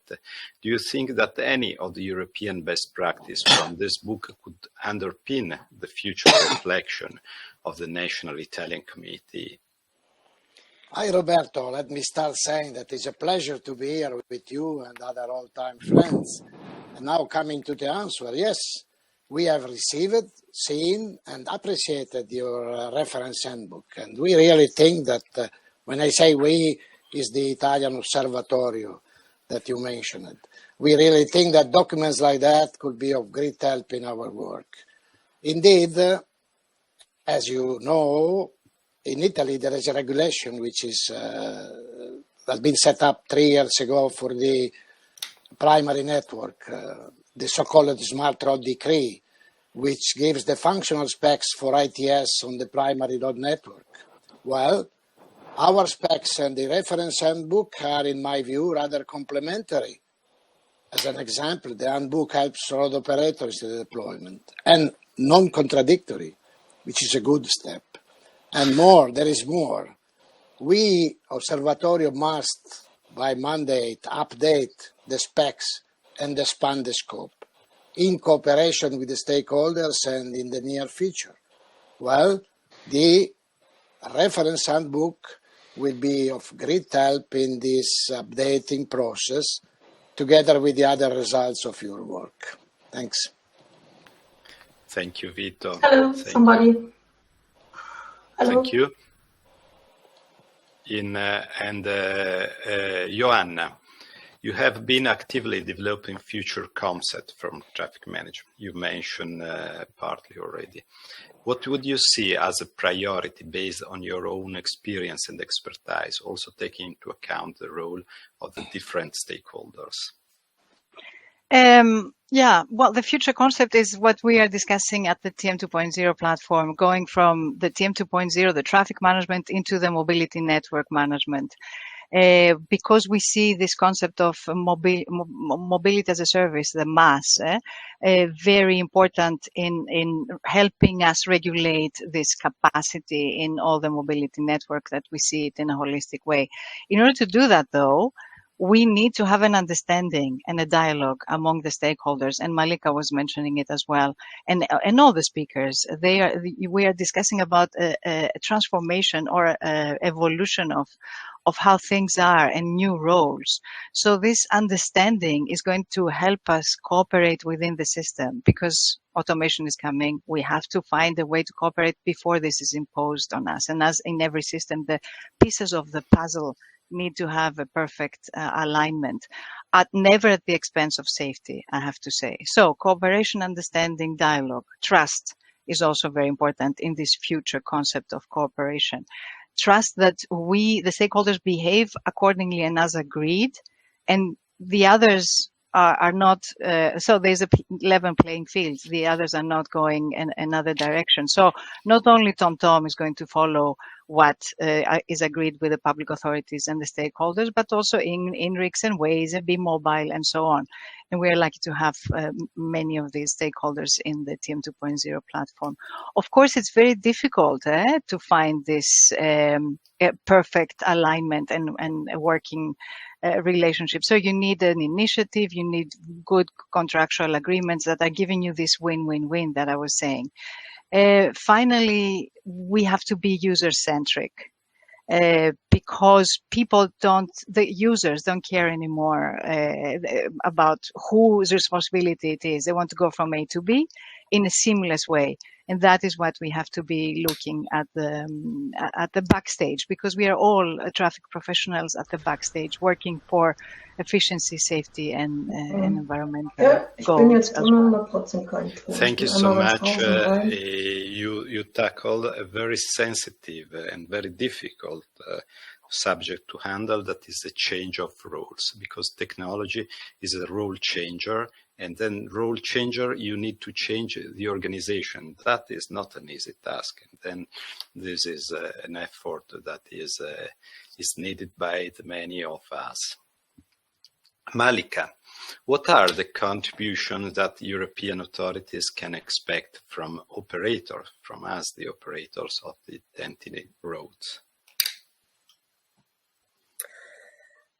Thank you, Roberto. I would say that our contribution would be to continue developing an effective European-wide transport infrastructure network, to be more resilient, and it has been also mentioned by Stephanie before, the road infrastructure has really shown its resiliency in the COVID-19 situation that we are facing, to provide still goods, and that was really also something that need to be mentioned.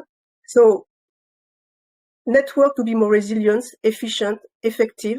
This is also still what we are targeting in order to be, let's say, climate compliant, climate objective compliance, and also, of course, as I said before, road safety as a first priority. And also, what is also important to recall for the TEN-T road networks and what contribution that we can provide is really to adjust ourselves to this new era that now we are entering with the digitalization world, and to be ready somehow to continue our the mission that we have to manage and to operate our road in this, let's say, the most efficient way that the ITS and also artificial intelligence, digitalization now will give us to enhance the way that we will perform our duty as road operators, and also our responsibilities that we have. Thank you so much. And back to Joanna. Can environmental impacts achieve the same level of importance reached by traffic management, safety and efficiency? And what will be the consequences of this development? This is an excellent question. Yes, in one word, it's yes. And it's a matter of political will. It's a matter of how the public authorities, road operators, and the member states, how high they set their targets on environmental impacts. They're very important. So it depends on the public authorities and their priorities. It depends also on the private stakeholders and how industry, clever business people, are using this as a competitive advantage, because more and more we, the users, are becoming aware of how important the environmental impact is. So if the public authority ranks environmental impact high enough, it becomes a political priority. It rises in the same way of safety and efficiency. So great.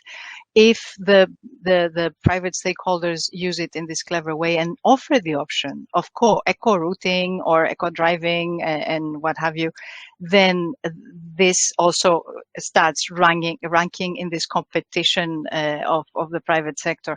But the consequences of this, the consequences of having environmental impact in the same ranking as safety and efficiency are great, because then we have a better balance capacity on the mobility network and a better world for all of us.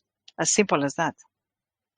Thank you so much. And then Jan Willem, from your member state this time perspective, what is the role of national operators in safeguarding the public interest through traffic management? Do you think this is an essential element of public interest, or can this service can also be done by private service providers, automotive industry, the big internet players, etc.? Yes, we certainly see a role for national road operators, not just now, but also in the future, in safeguarding the public interest, which is increasing road safety, reducing congestion, and reducing the carbon footprint. The automotive industry and private service providers can do this at the individual level. Road operators, they manage the collective and they protect the individual. On the other hand, we can and will also make use of all the data that is produced by the private sector and which will increase. And we can use their communication channels to reach out or nudge the end users. For instance, the car driver or the truck driver. So it's not a black and white picture. It is there's a lot of gray. And together with the other road operators, we have to make optimum use of these developments in the interest of society as a whole. Thank you so much. We are a bit in delay, then I invite you to be quick in answer, as Jan Willem did already.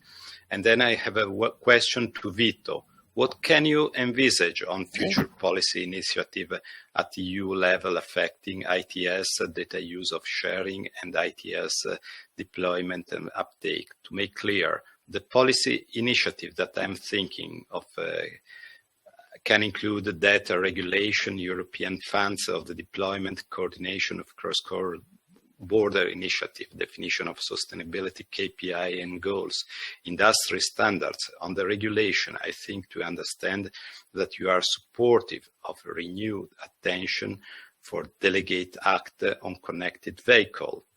And can you elaborate on this quickly? On the other opportunities that you are supportive of? I will do my best, even if the question is very important and should deserve a better answer. But let's start with my personal slogans for the policy framework. Speed up deployment for the short term and get ready to the next revolution for the longer term. Let's elaborate a bit on deployment. We have to speed up with today's solution. To me, it's clear that feasibility of solution benefits have been demonstrated, but now we have to focus perhaps a bit less on pilot projects and more on a large-scale deployment. We can do that because the level of knowledge that we have today is mature, is higher. Let me make two examples, the areas that you have mentioned, data use and sharing and cooperative service. In both cases, I think we need to be creative and to adopt proactive strategies. Data sharing is a good example. The basic regulation exists.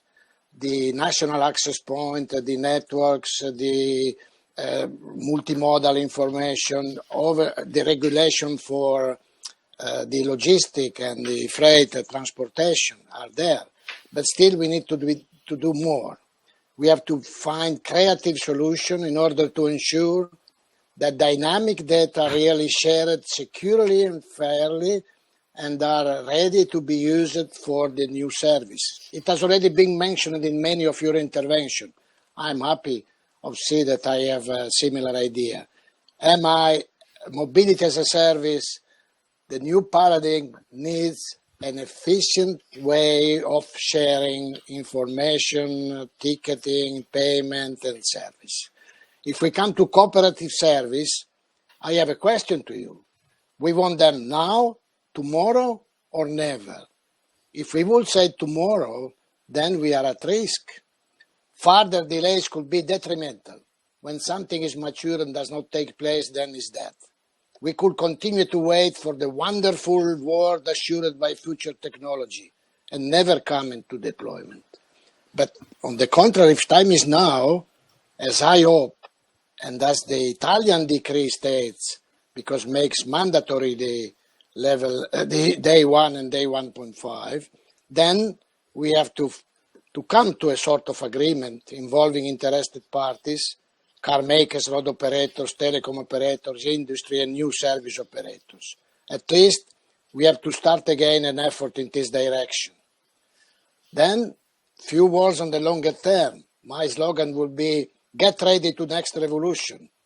Then, as it has been just mentioned by Joanna, we cannot ignore the potential impact of automated and connected cars, the impact that these new things will have on our lives and on mobility and transportation. Level 3 cars are already coming, the beta testing in the United States, and level 4 in some areas is already there. We have to continue and reinforce the work, the policy work, in order to increase awareness, get prepared for regulation. We are not ready for regulation today. We have to do all the work to continue the work of preparation which was started years ago, and we have to reinforce the R&D at the European level on this subject. Thanks. Thank you so much. And Malika, let's keep the last question. Which initiative among the ones that listed below do you think have the strongest interest with the ITS regulatory framework? I will build on what several speakers have already mentioned. We will be now in a flow of data. We are facing a new mobility revolution with autonomous driving coming. And for us, as road operators, there will be also high challenges ahead, like to manage our roads in mixed traffic. So that will be also something that will be critical, and we are already preparing ourselves for that important, let's say, part.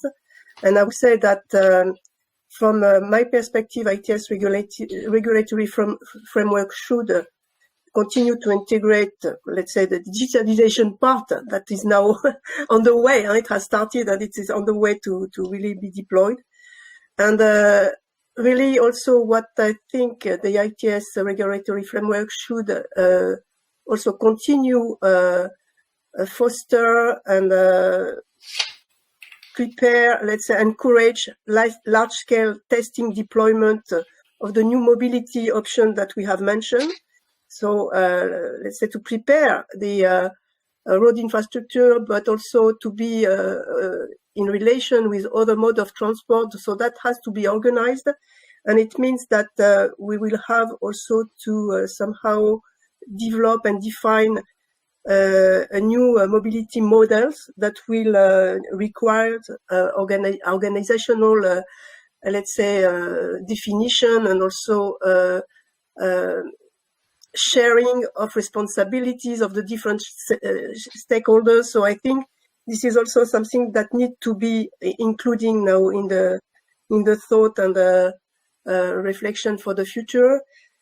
Collaborations have been stated several times during the discussion that we have. So definitely it has to be, let's say, done in a continuous way. So to make sure that we will not lose all the credits and the benefits that we have already gained thanks to ITS deployment, harmonized services that has been already initiated and are now, let's say, I would say, common to all of us, but behind the curtains and in order to really prepare, to get prepared to this innovative services. It means that there are huge organizational work amongst road operators, but also now all interacting with the rest of the world. So to prepare, let's say, the next steps and to prepare, continue preparing a framework that will allow us to go and move forward as we have said several times, win-win-win approach.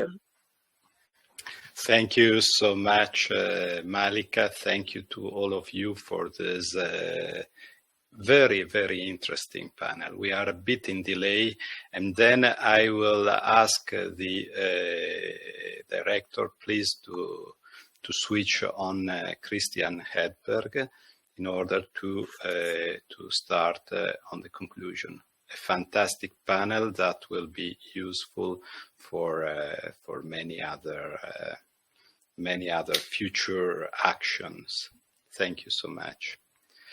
And Christian Hedberg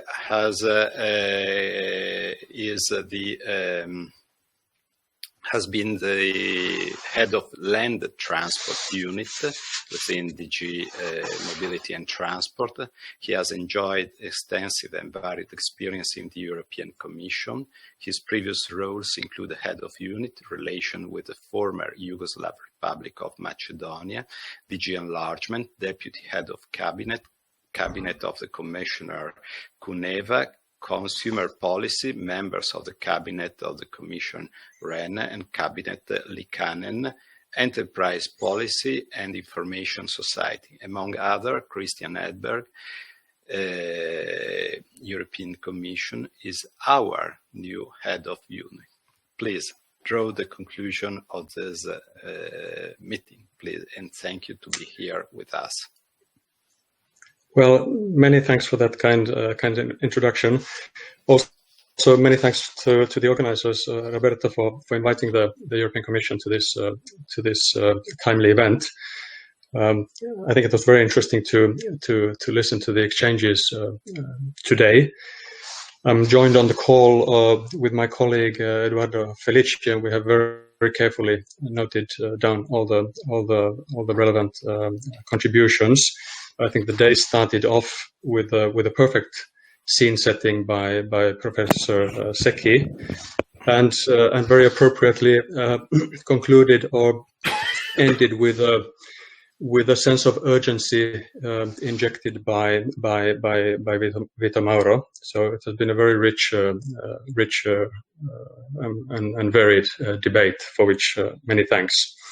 Now, the availability of infrastructure and transport services, of data, connectivity, artificial intelligence, and digital services has allowed us to start working on new mobility solutions that once would have been considered fantasies. But at the same time, we also need to be mindful of the threats to our future. From the climate crisis to depletion of natural resources, the effects of poor air quality to human health, all these issues need to be addressed if we want to see the kind of mobility of future that we have set out in the Green Deal that has been referred to here today as well. In this respect, today's interventions and the publication of the Digitalization of Road Transport in Europe booklet have highlighted the importance of continuing the reduction of negative impacts of mobility in line with what the Commission is aiming for both under the European Green, but equally with a recently adopted strategy for sustainable and smart mobility. In both of these documents, digitalization is regarded as really one of the key enablers to reach the ambitious targets. To further elaborate on this, as you will have seen in the strategy for sustainable and smart mobility, which was adopted in December last, we set out the flagship themes and related actions. I take it that many of you are very familiar with the contents of the strategy already, and on the actions which are directly linked to the legislative work which is currently underway in our field. This work is focused on the continued support for the deployment of intelligent transport systems through increased access to data, the standardization of that data, harmonized approaches to implementation, and increased attention to relatively newer themes such as automation and urban ITS. The successful deployment of ITS and the growth of cooperative ITS so far has allowed the corridors to lead by example. The better quantification of the benefits, examples of which we have heard today, is convincing a growing number of stakeholders to deploy and extend services to more and more roads and regions. Even though the numbers in terms of accidents, lives lost, emissions, time wasted in traffic, they are certainly not yet where we would like them to be. But we can conclude also on the basis of today's discussion that we are on the right direction. The vision 0 on terms of accidents or fatalities is certainly an objective which is worth pursuing, and your work has contributed greatly to that. Roberto, in his capacity as the chair earlier, referred to the quality of life enhancing potential of reducing congestion. We look at this issue both in terms of course, very keenly interested in the potential to reduce accidents and fatalities. Congestion management certainly has the potential to improve the quality of life, as was mentioned, but it also has economic ramifications which are potentially very significant. And we have various assessments whereby congestion today costs to European society to the tune of 1% of GDP. Now, in a 15 trillion euro economy such as the EU, 1 percentage point leads to very large numbers indeed. In fact, the 1% in normal times, not COVID times, but in normal times, is roughly in the same ballpark as the annual budget of the European Union. This amount constituting pure economic waste.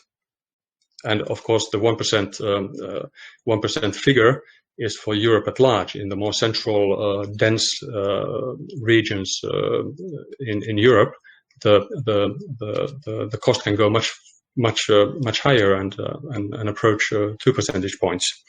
So, if through the kind of technologies and practices that we are discussing here, we find a way of really reducing congestion, the benefit of that to the European economy, including the competitiveness of the industrial economy of Europe, will be very significant. So that's an additional dimension that we are pronouncing on very much in the high level narrative and in our relevant policy papers.